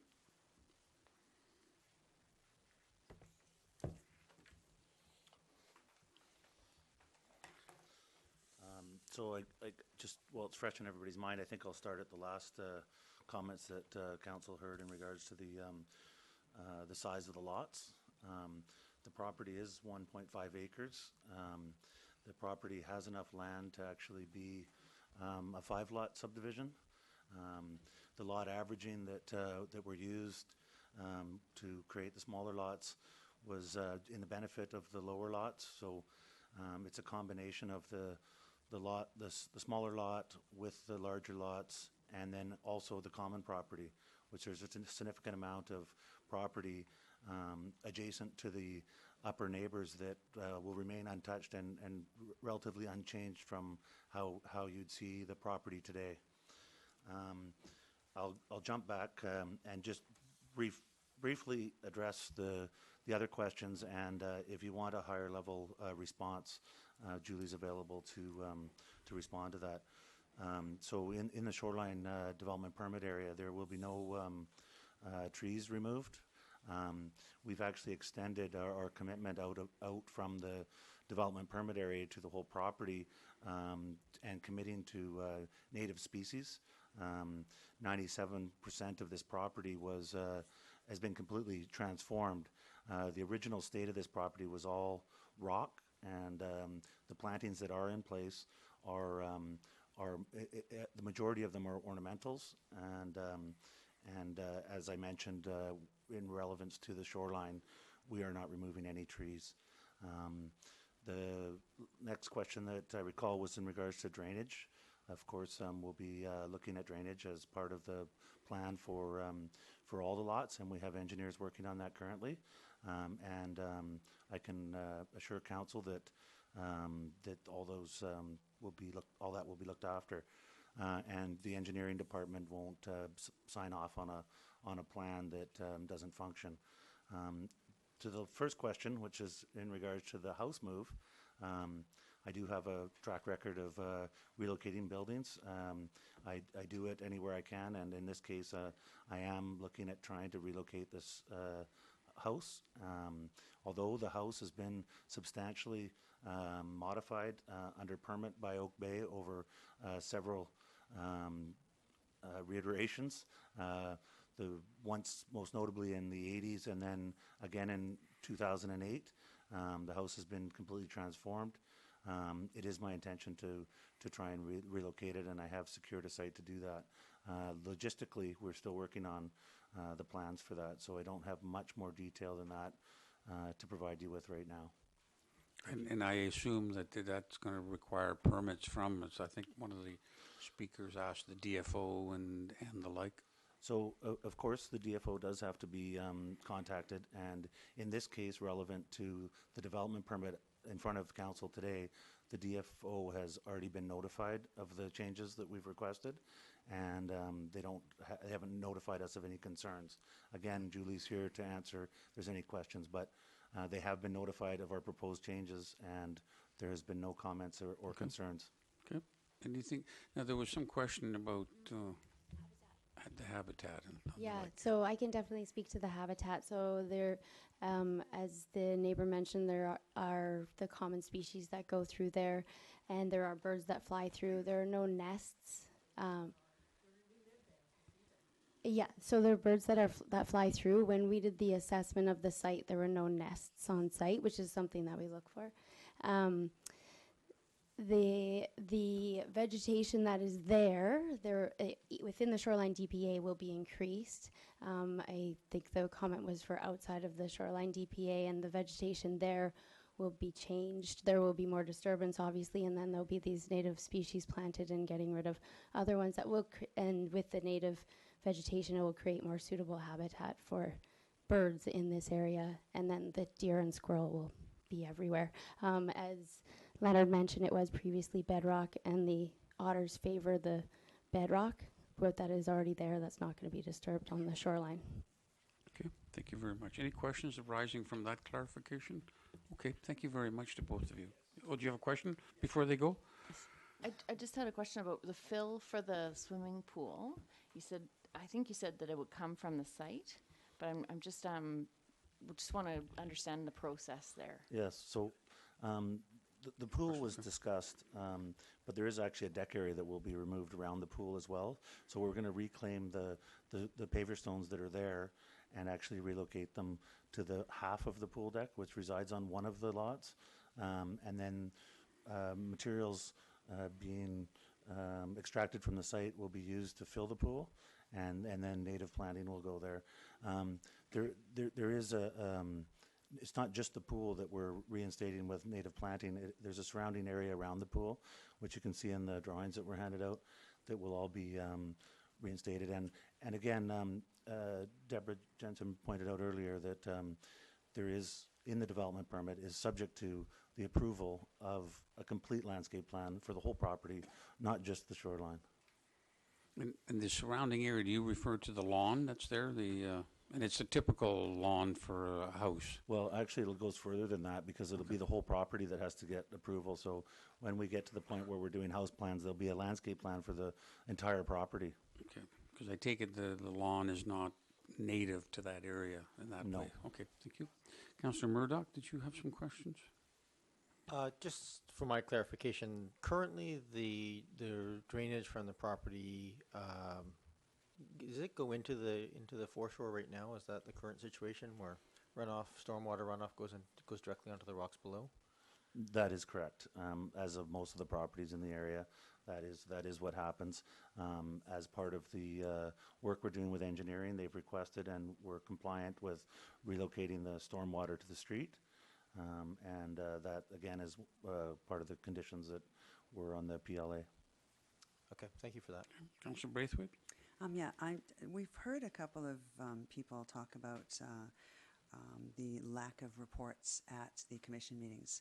So I would just like to get clarification, either from the applicant or from staff, as to what reports were actually present at the commission meeting, because it gives me cause for concern if there were no reports, but I'd like to know if there were or if there weren't. Ms. Jensen touched on it before, but can you reiterate the typical process and what in this case was specifically before the commission? Certainly, the environmental report itself was not available at the Advisory Planning Commission meeting.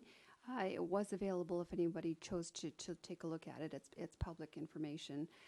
They were provided with a staff report, however, and if you look to the council report that you have in front of you tonight, essentially all of pages 3 and 4 provided that synopsis of the environmental report. That's what was provided to the commission. So all commission members had access to that report?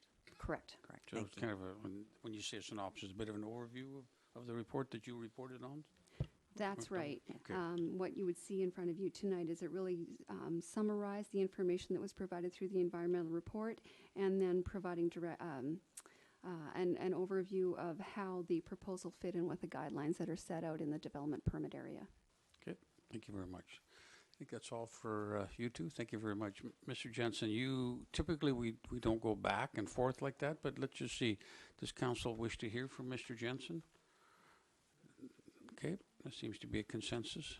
You focus on the kind of things I that would you just just like heard. to clarify that there must be bird nests down there because there's a substantial hummingbird population there, and there's a large percentage of those birds head right to that property to nest and look after their young. Okay, thank you very much. Thank you. If you can just turn off the microphone now, there, the little button in the front. Thank you very much. Appreciate that. All right, now it's our turn to discuss and decide. Entertain a motion.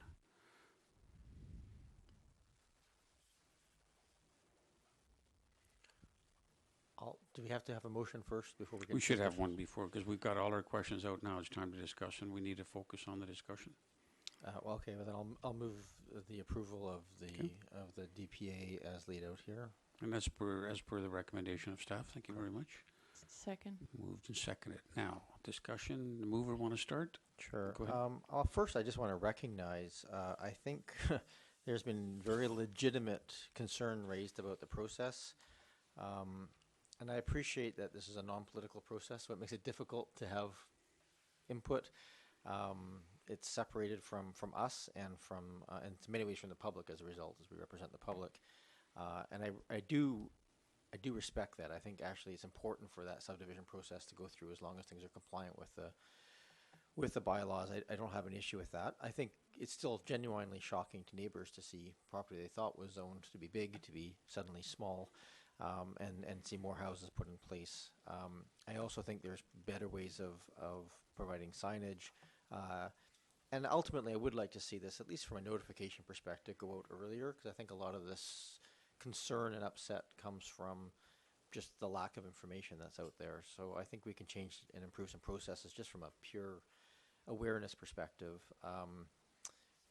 And I also would say that I have some issues with the statement or the recommendations from the Advisory Planning Commission, recognizing it was a split recommendation, and recognizing that, we established that Advisory Planning Commission really to take over much of the heavy lifting of the environmental advisory group and the active transportation group and other general knowledge in the community. And if we're not giving those experts, those sort of community experts access to the environmental reports and so forth at that meeting, I think we're not doing our job very well. I think that's be very helpful for them to see that, and I would have much more comfort. And what I read into those notes was that they didn't have comfort because they didn't have all the information in front of them. So I was not at that meeting because we are generally not in attendance there. So I do recognize the issues with that. Coming though specifically to the development permit application that's in front of us, development permit area in front of us. I guess this comes really down to a philosophical discussion as to what we consider to be acceptable in development permit areas. And to me, I look at these areas as being, are the changes being proposed by any applicant These are all fully developed. All of our foreshore is fully developed. Many of them have retaining walls like this. So my measure of that area is, are they improving it? Not necessarily are they restoring it to full natural splendor, but are they doing no damage and net improving it? And there are not a lot of changes being proposed in this area, frankly. The filling in of some hard surface, a little bit of fill in terms of vegetation and so forth, but really within the development permit area, it's being largely left untouched, with the changes to the pumping and a little bit of more native planting in that area, which is all net positive compared to what it is. And I am required here to set aside the subdivision questions and look just at that. So, based on that, I can support this, because I see nothing in this application that changes that 15-meter setback to the negative.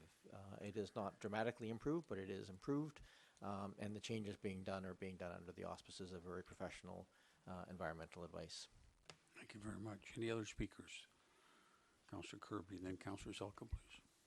I'd just like to add my 2 cents there, just as the seconder, that truly, if we were just looking at the DPA area, and I respect all the neighbors' concerns, that that's unfortunately not our place to we can hear them, but there's not a lot we can do at this point with that information, aside from maybe learning from it for future circumstances and processes, that maybe we add a signage process to adding this kind of change in addition to zoning or an OCP change, so that the neighbors might be aware of these circumstances.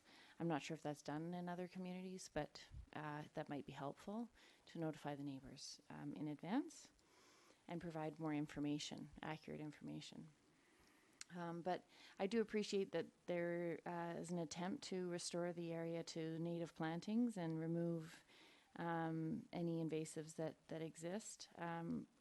The goal of the OCP and this DPA process was exactly that, application by application, we can slowly improve the natural habitat of the shoreline, and thereby support the native species and flora and fauna that were here before us, or long before us.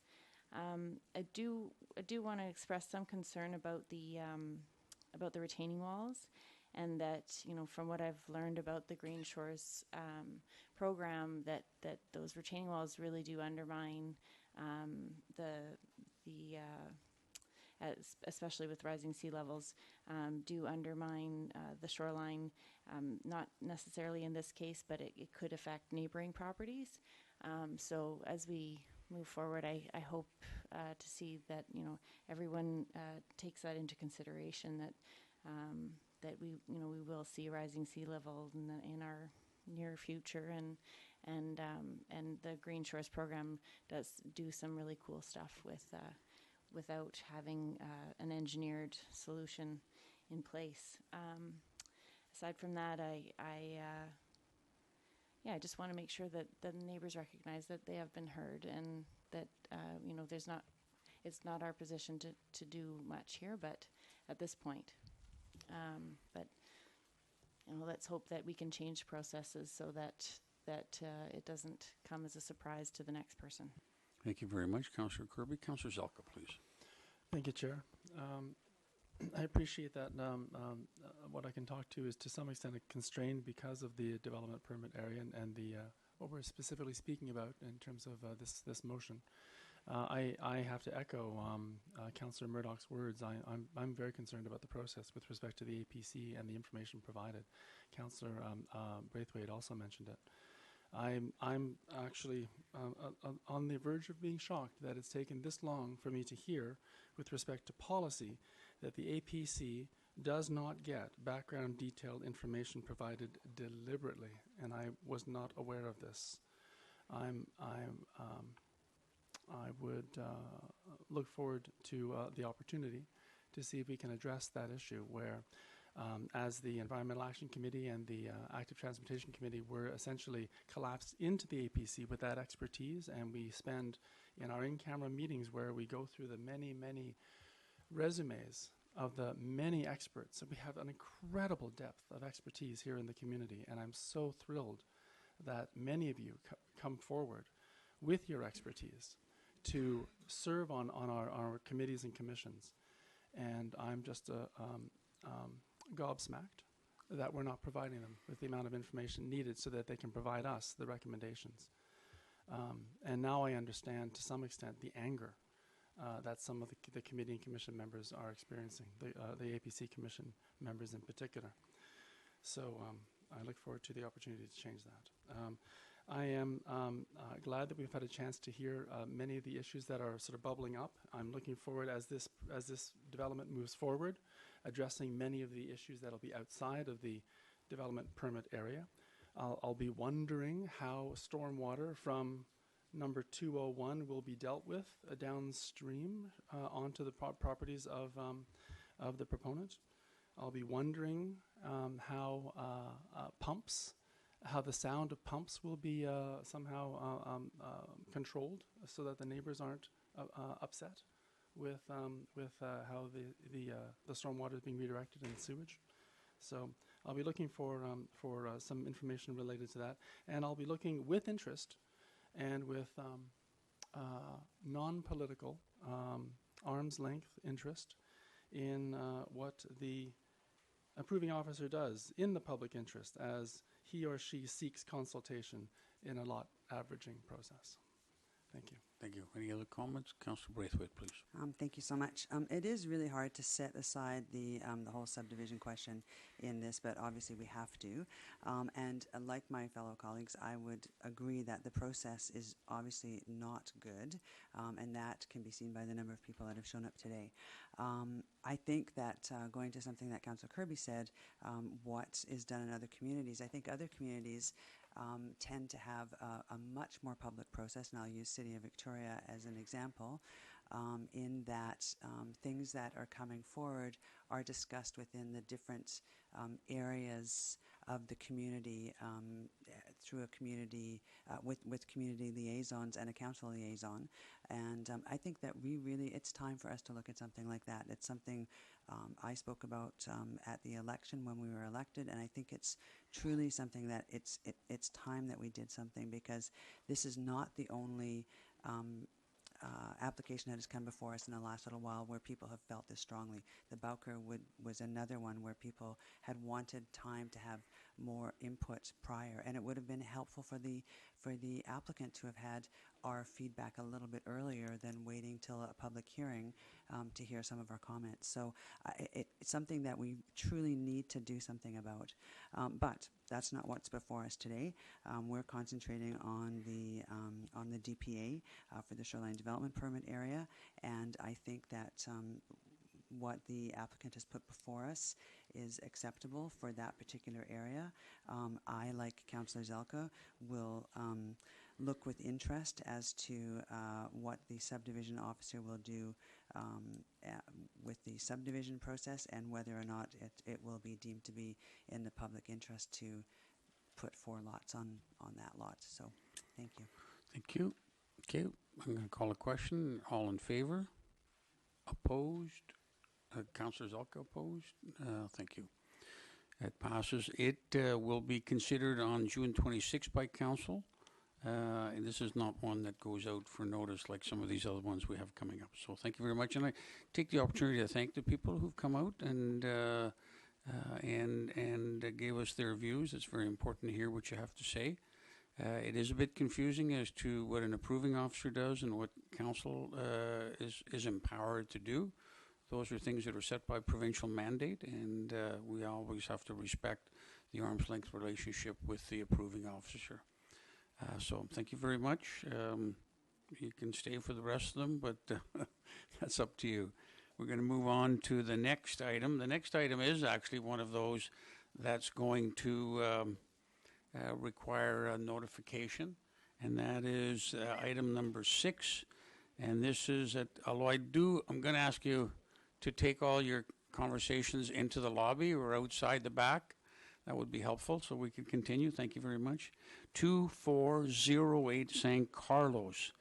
So this is a heritage alteration permit with variance, and the variance is what causes it to have to go to notification and then back to council, depending on what we do tonight on July the 10th. Is the applicant here for 2408 St. Carlos? Okay, just have a seat there for a minute, sir. What we're going to do is we're going to hear from Ms. Jensen on this issue. This particular property is one of a series of 5 parcels located along San Carlos Place that are designated heritage, and they are on the Oak Bay Community Heritage Register. This group of 5 parcels underwent some renovations and upgrades in 2015. Since that time, part of that included a landscape plan for those properties. Since that time, the residents have indicated some concerns regarding standing water on the sites, and particularly around the driveway areas, which currently consist of a series of concrete strips with grass strips placed in between. Most of the residents have managed to solve the rainwater issues, but for this particular site, there has been an intent to install pavers, removing the grass strips, installing pavers between the concrete strips to try and alleviate the issues with sodden grass and water and mud accumulating in that area, particularly in the wintertime. So in order to proceed with installing those paving stones, the applicant is asking for a variance to the maximum 25% paved surface area, going from 25% to 39.3%, which is a variance of about 186 square feet. The Heritage Commission reviewed the application and agreed that the approved driveway plans were creating problems for the residents with the standing water, and recommended council consider approving the application. Thank you, and that's your recommendation also. Thank you very much. I see the applicant here. Does anyone wish to hear from him?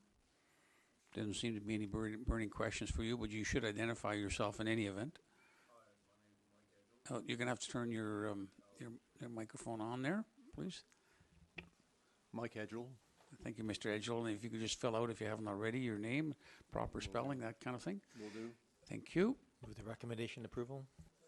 Moved and seconded. I should have asked the members of the public here. Now there's only Very few. a handful Yeah. of Very few. members. Steve? He's a regular. Okay, thank you. No members of the public wish to come forward? I should have asked that earlier, sorry. Okay. Any further discussion? All in favor? Opposed? None opposed. Thank you very much, Mr. Edgell. Now this, as I mentioned, goes out to notification, and following notification, it'll come back to council in the legislative format to decide on the 10th of July. Okay, thank you very much. Thank you.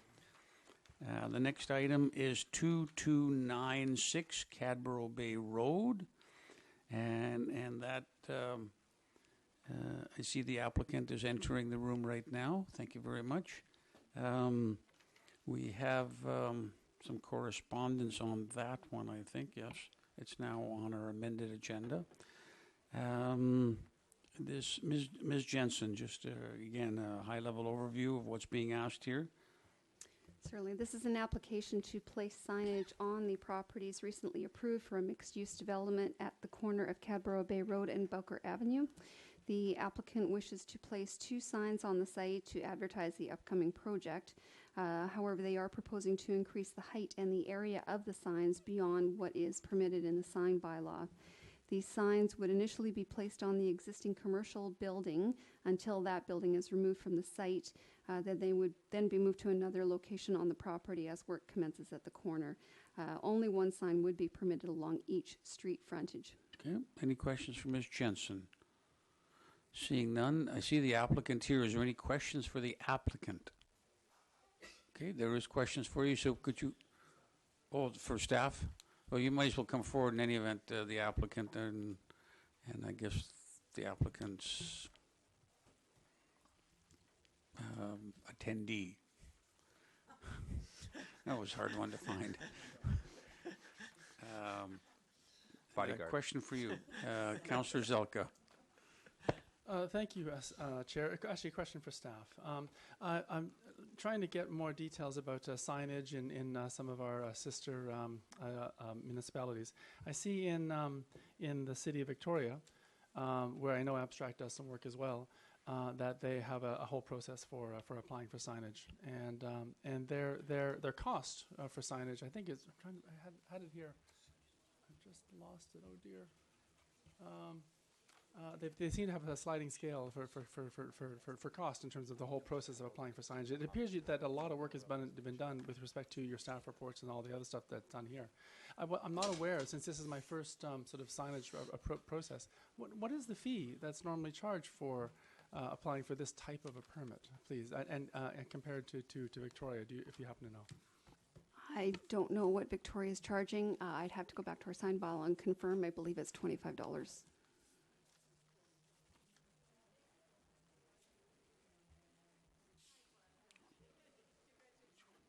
If I may, Chair, it seems to be something in the $600 or $900 range is the minimum charge in the city of Victoria.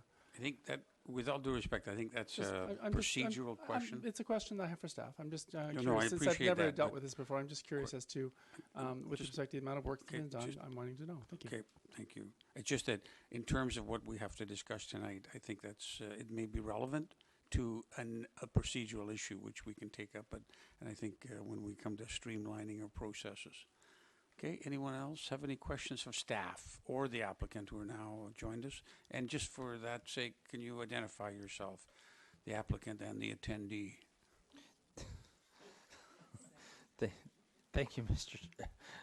Thank you, Mr. Chair. Mike Miller, Abstract Developments. Corbin De Silva, Abstract Developments. Thank you. All right, because I didn't know whether to call you a consultant, but I guess because when you're in-house, you're not a consultant per se, I guess. All right, now, Councillor Murdoch. Thank please. you. This is first question just for staff.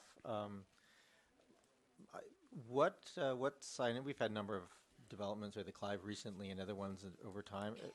What have we had done in the past for commercial signing like this during the course of the development? Do you know? I'd appreciate you were not here during those developments, so you may or may not know.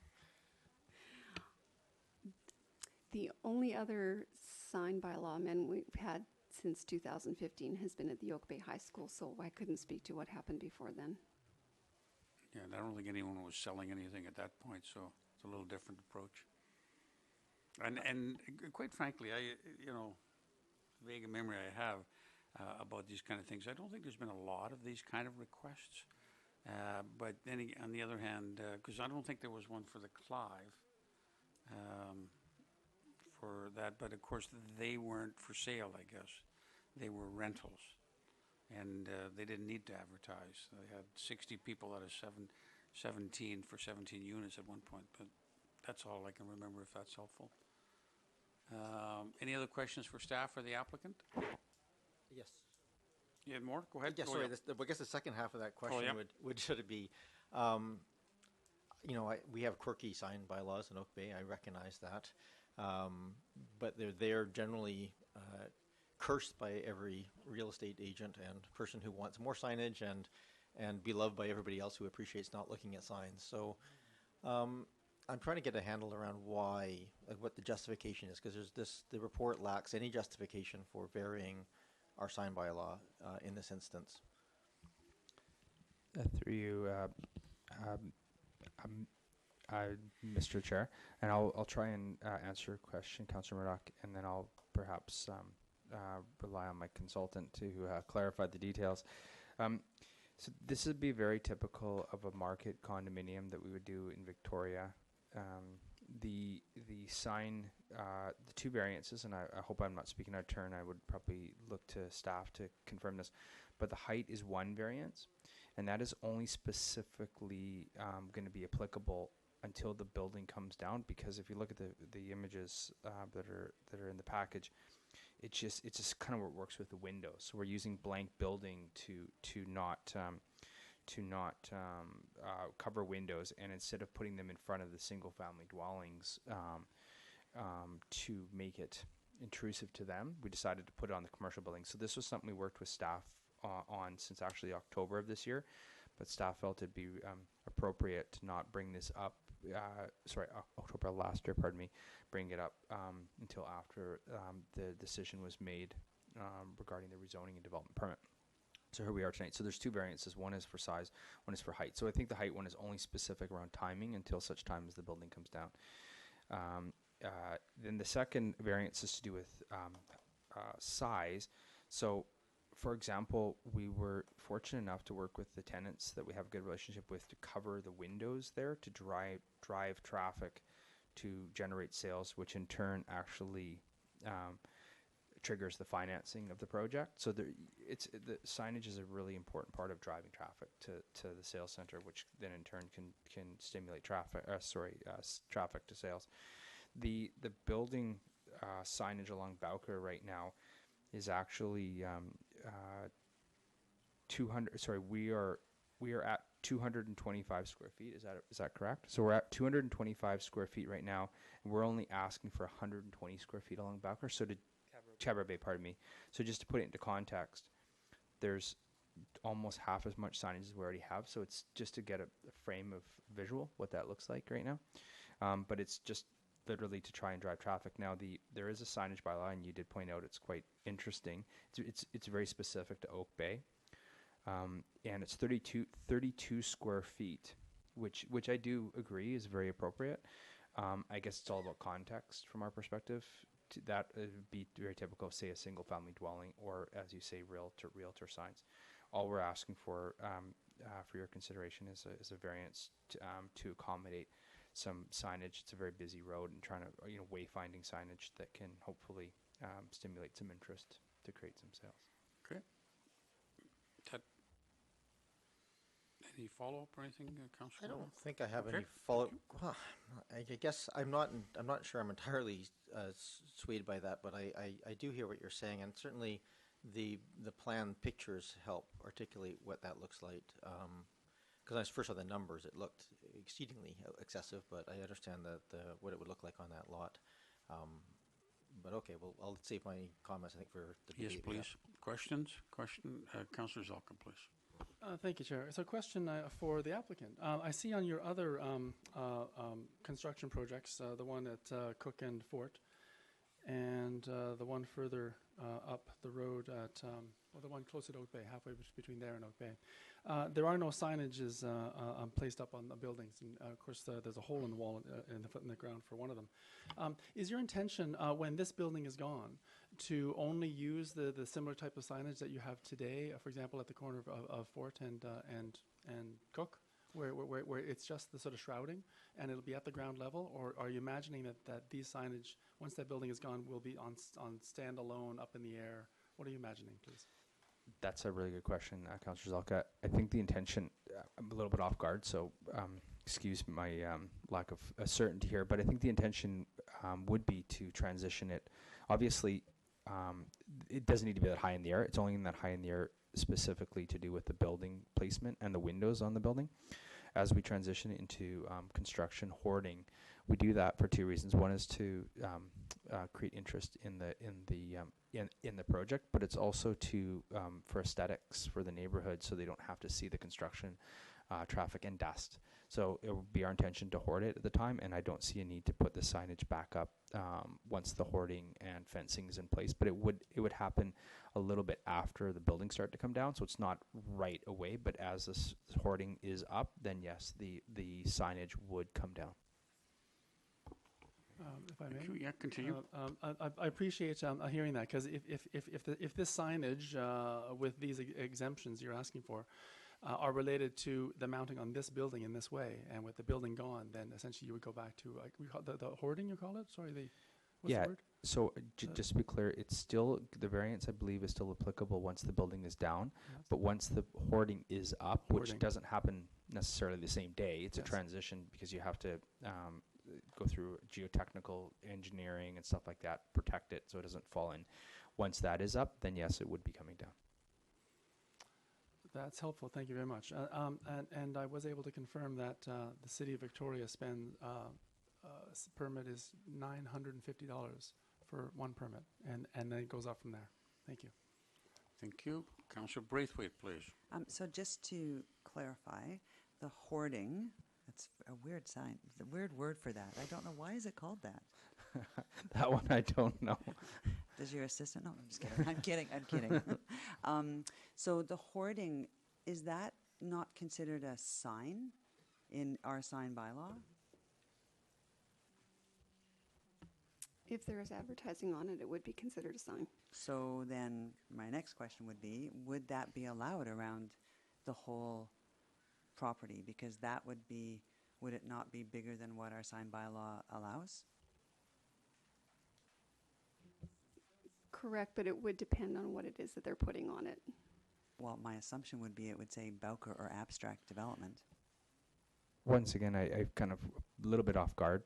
We didn't anticipate this far down the road, but what we would do is we would probably come in and see staff and see if we could do this with the existing development permit or with the existing bylaw. And if we ideally, that would be our first choice. If not, then as we would want to remove this permanent, this Coraflex type signage and put in the hoarding signage, which is more appropriate aesthetically and at a lower scale, we would be prepared to come revisit that at this time. I just don't have those stats or those numbers with me. I understand. It's just that I think what I'm saying is that in actual fact, that might not be allowed in our sign bylaw to have that hoarding. And I think we could probably work with it. I would probably direct that question over to staff. One sec.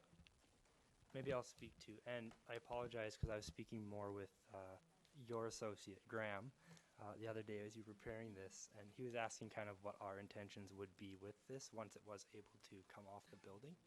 And I know we did talk about hoarding was one of the questions he asked about. Where the line is drawn between just an abstract logo and what is a sign, I think is something we'll have to discuss later. But my interpretation from speaking with Graham is that we would be able to then take essentially these signs at their measurements, we'd have to obviously make them from a different material and then place them onto that hoarding because they are still approved as long as they're less than that height, and the hoarding would then be obviously less than the height of the existing signs, and they couldn't be bigger. And if that's the case, we'd be prepared to work with that numerical calculation.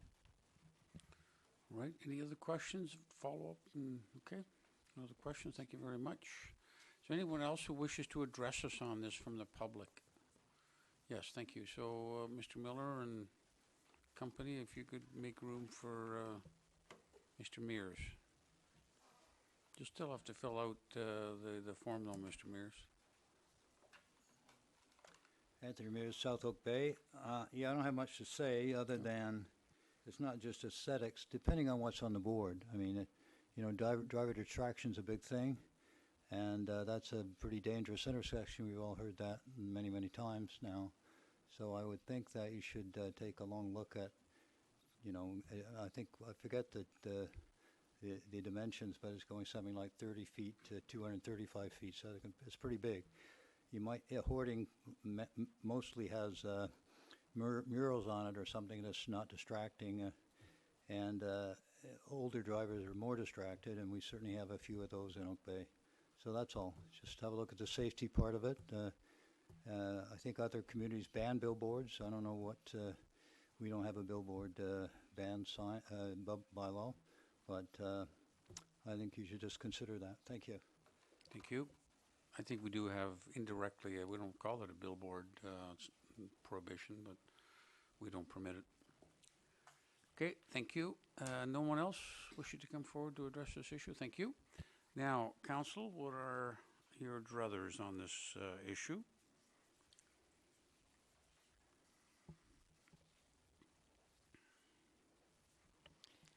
I would move the recommendation that the application to erect 2 project signs on the property be allowed. Good. Moved.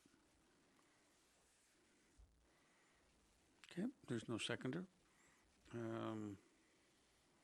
So we need something different, or maybe just to, if we want to turn it down, I suppose we can just receive it, but it should be a positive, like reject the application rather than just receive. That would be preferable. Yep. Your That's worship. what I I thought. think Thank you. I will. I'll second the motion. Okay. I have concerns about the application, but I think we need to talk to it, and maybe this motion All just right. has to go through that process. So it's moved and seconded. Now, speakers, the mover has the floor if she wants it. Well, having looked at the images provided of the signage on the building and knowing that they will come down when the building comes down, it's keeping in context of the building. It's not offensive. It's not a flashing sign. It's not a, like open flashing sign that you see in the doorways of some stores. It's very benign to me, and I don't see that it would cause any safety issue. The building itself, honestly, is fairly derelict and not very attractive, and so the signage to me makes no difference. I'd love to see the rest of the signage for the,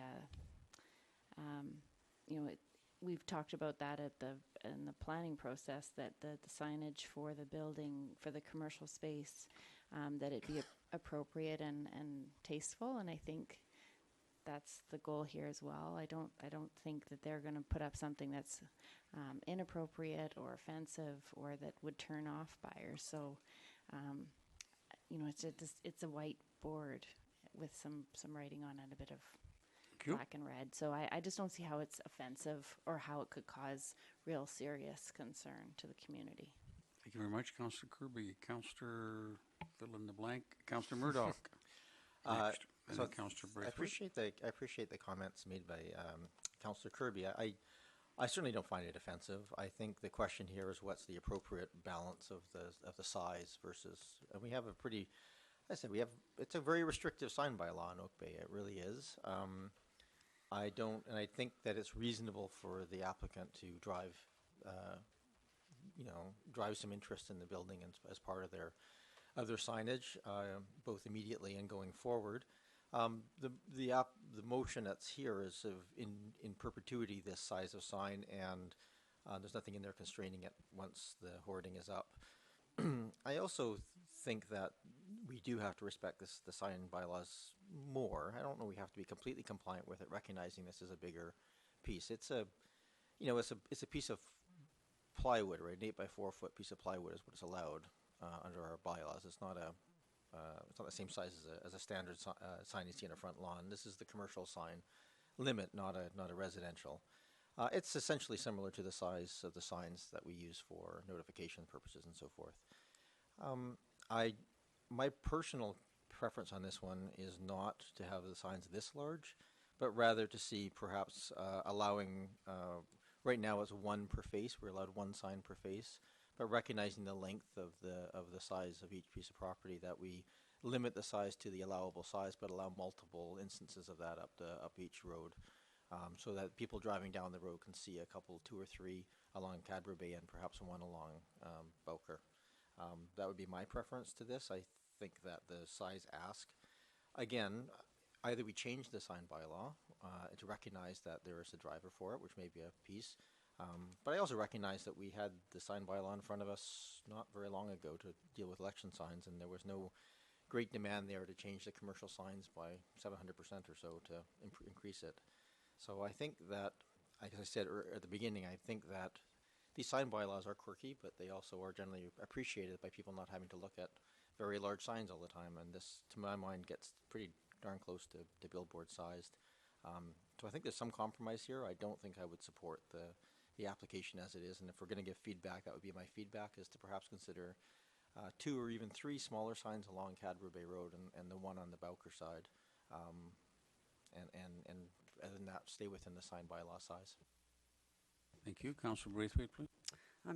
Similar comments. I think, when I looked at this, I thought, I did the calculations, and on the Bowker Avenue side, there was an increase in height by 250% and an increase of 736% maximum sign area. And I thought, wow, that's pretty huge. And then on the Cadboro Bay side, it was an increase in height of 200% and an increase of 375% to the maximum sign area. So my concern is also that when the building comes down, those signs in that, if we approve this, those signs in that size could be still used on the property. It's not like those signs would go away and they'd have to use smaller signs. So I also have difficulty. I kind of like the suggestion of perhaps allowing 2 signs along the Cadboro Bay side and 1 sign along the Bowker side of the regular size that we allow. So that's something that I wouldn't mind looking at either. Thank you. Councillor Zalko, please. Thank you, Chair. I appreciate this discussion. It sounds like we may be moving towards a possible amendment to the motion. I can say that while I can support a sign of this size facing an institutional building on the Cadboro Bay side, I have a hard time supporting a sign of this building facing residential on the Bowker side. So I'm sort of heartened to hear that maybe that we could make some adjustments here and possibly allow maybe one of the 2 signs to go ahead, and then possibly allow 1 or 2 on the Bowker side of a standard size. I do wish to read a little bit of marketing material in support of my comments related to the Bowker development. Then this is written by Abstract, located in a quiet and picturesque Oak Bay neighborhood. I'd love to see our sign bylaw continue to support that. It's an exquisite Willows Beach neighborhood. Bowker Collection fits with the character of the community. I would love to see our signs continue to do, with the quirkiness of our signs continue.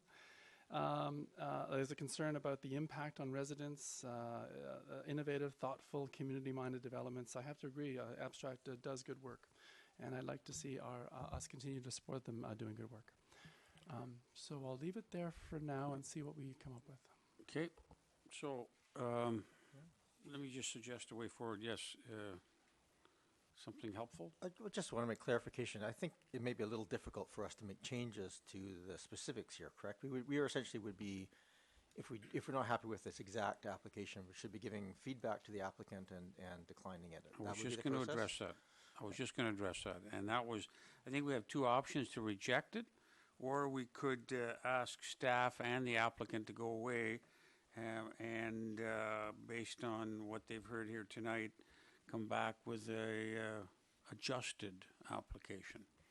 So essentially would be referred to staff. That would be what we would do.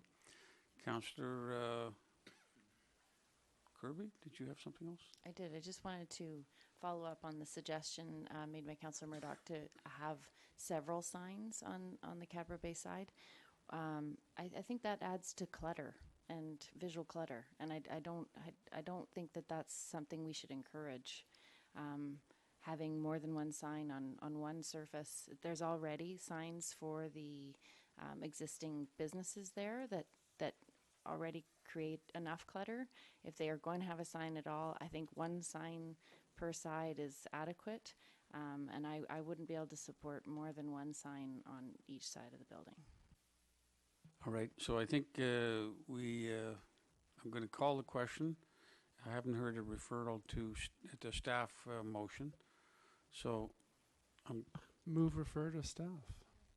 With the purpose of coming back with an adjusted application. With the purpose of coming back with an adjusted application. Okay. Will that achieve the recommendation, though? From some of the discussion points. As long as it. Well, I think they're going to have to do some calculus because some councillors want to do A and some councillors want to do B. It's going to be a challenge, but it's. Excuse me, Chair. Isn't there already a motion on the floor? Yeah, but you can refer it. Oh. Yeah. That's procedurally. I'm safe on that. Thank you. Just wanted to make sure that you hadn't forgotten that I had put a motion on the floor. Okay, just clarifying. Robert's rules are first and foremost in my mind. Number 1, and number 2, I have Mr. Jones at my right. I know, but sometimes it's been known to happen. All right. Sorry. Yes, that's right. I think it was in '99. I think something like that. Okay, Mr. Jones, did you want to weigh in on this, on procedurally? No, Your Worship. Other than say that a motion to refer would be in order. Okay. So we had a mover. Sorry, I didn't hear a seconder. Okay, there's no seconder then. Okay, so that one's dead in the water. So now I'm going to call the main motion, which is the motion is to approve. All in favor? Opposed? Councillor Zelka, Murdoch, and Braithwaite opposed. It's defeated. So now we need do we need a rejection? I suppose by implication that's the rejection. You don't need another motion. Thank you very much. So we'll move on. Is there any, He can bring another application, is what it is, right? should there be any process here just to give any final comments? Would that be acceptable?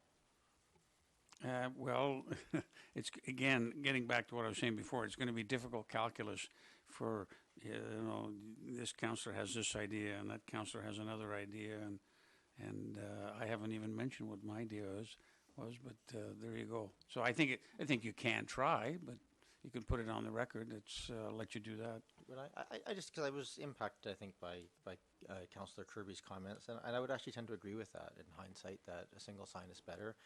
And, frankly, the side facing the institutional spot, I don't really have that much of an issue with, so if that feedback is helpful. I think if a single sign on the Bowker side that came back that perhaps would fit over the top of the window, most adjacent to Cadboro Bay Road, which would be probably half to a third of the size that's being proposed currently, would probably be acceptable as well, to my mind. I don't think it has to be completely compliant within the bylaw, but I think it should be a bit more close to the scale of that. I just wanted to make those comments. Thank you very much. I think anyone watching this live stream in Quebec would say, hey, we're not the only ones that have sign bylaw debates, right? Ours are a little differently focused. Mais oui, huh? Okay. So we move on. That was number 7. We move on to number 8, and I should preface this just to confirm, the applicant and the applicant's representative are not here. Is that correct? So I think the only way that we ought to deal with it, if there is a consensus that we can deal without a single question being answered by the applicant, or we can defer it. I'm okay with this to move it forward, so I would make the motion to move it forward. Second. No, you don't need that motion. So we'll, but can be deferred later if people start asking questions. So I'm going to start the same process. Identify the issues for us, would you please, Ms. Jensen, at 1069 Beach Drive. Thank you. So this is an existing single-family home that has recently been purchased. The new owners are proposing to undertake renovations to the building. There are a series of items that they'll be addressing, including 2 additions to the building. The only area that's requiring a variance for what they're proposing to do is a second-story dormer. That dormer they are proposing to expand. But that is resulting in 2 separate variances, one to building height and one to occupiable height. And the reason for that being the non-conforming status of the existing building. So the expansion is really to just keep the uniformity of the existing building. No other variances are required for their proposed works. There is no variance to the other dormer that is located near that first one. In that aspect, they are proposing to reduce the size of the dormer, so there's no variance required. There is no change to the overall height of the building, and the application was reviewed by the Advisory Planning Commission, who recommended the application be approved. Thank you. And that's your recommendation too? Good, just didn't hear you. Correct. That's good. Well, I kind of heard you, but the people at home wouldn't have. Good. Now, any questions for Ms. Jensen? Okay, seeing no questions. Any desire to make a motion? Don't we have to go to the public first? Okay. You're right. You're right there. Finally. No, you've been right quite a few other times. I remember once about 5 years ago. But I just knowing that there's 5 people here, and knowing 2 of them are on the Cardiff, Steve and Tony, and then I don't know, Esther, do you have anything to say? Steve, Tony, and you're the Cardiff people. We'll get to you in a minute. Okay. I'll move. So it was an assumption on my part. You were right. I'll move the recommendation. Move. Second. Discussion. All in favor? Opposed? None opposed. Now this will also go to their notification before it comes back. So back on July 10th. Thank you very much. Now we get to Cardiff Place. And I assume you're the owners. All right, so if you wouldn't mind coming forward and identifying yourself. I dropped off a welcome package to your place when it was still the old place, so you probably didn't get it. And I've been back a few times, and I think I was told you're physicians from Alberta? Yeah, all righty. So welcome. And your names, please? So good evening. My name is Pin Lee. I'm owner, and this is Xiaolan is my wife, also owner. Okay, thank you very much, and you'll write that out, both the names, thank you. Now, Ms. Jensen, what's being proposed here?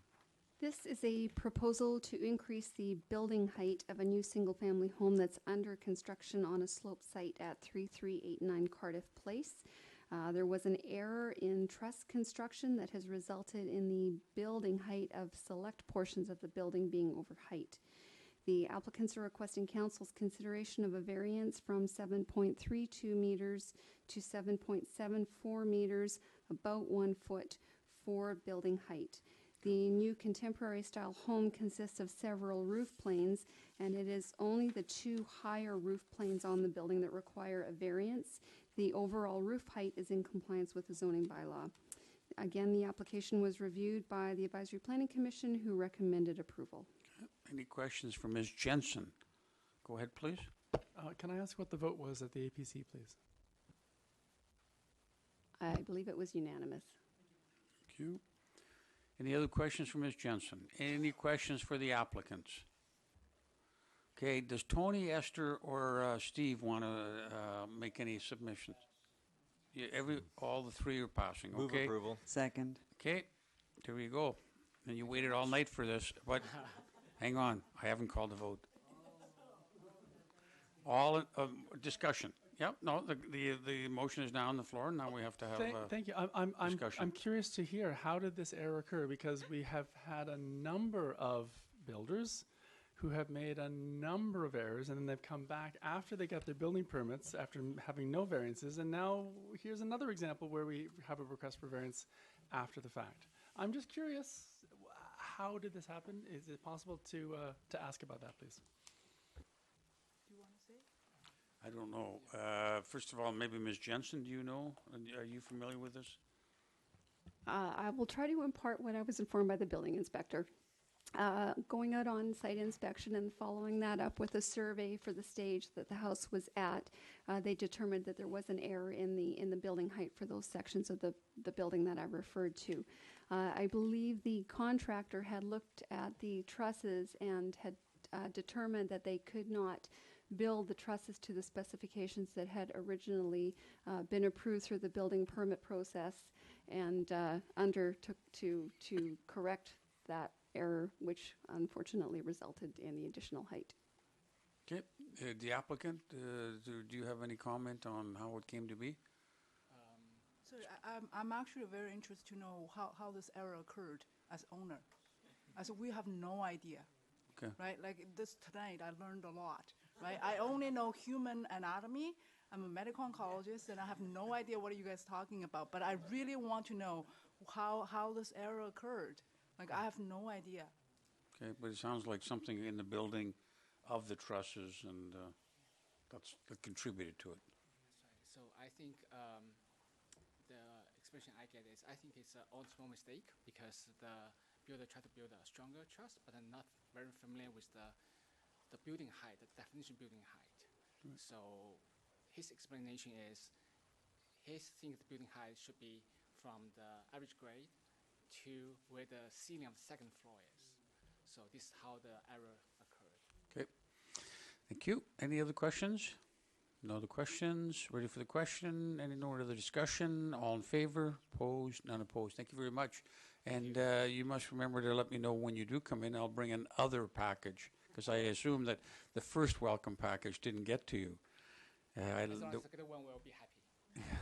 Thank you very much. Thank so, you. Move adjournment. welcome to our Second. neighborhood. Thank you very Move. much. Good night. Second.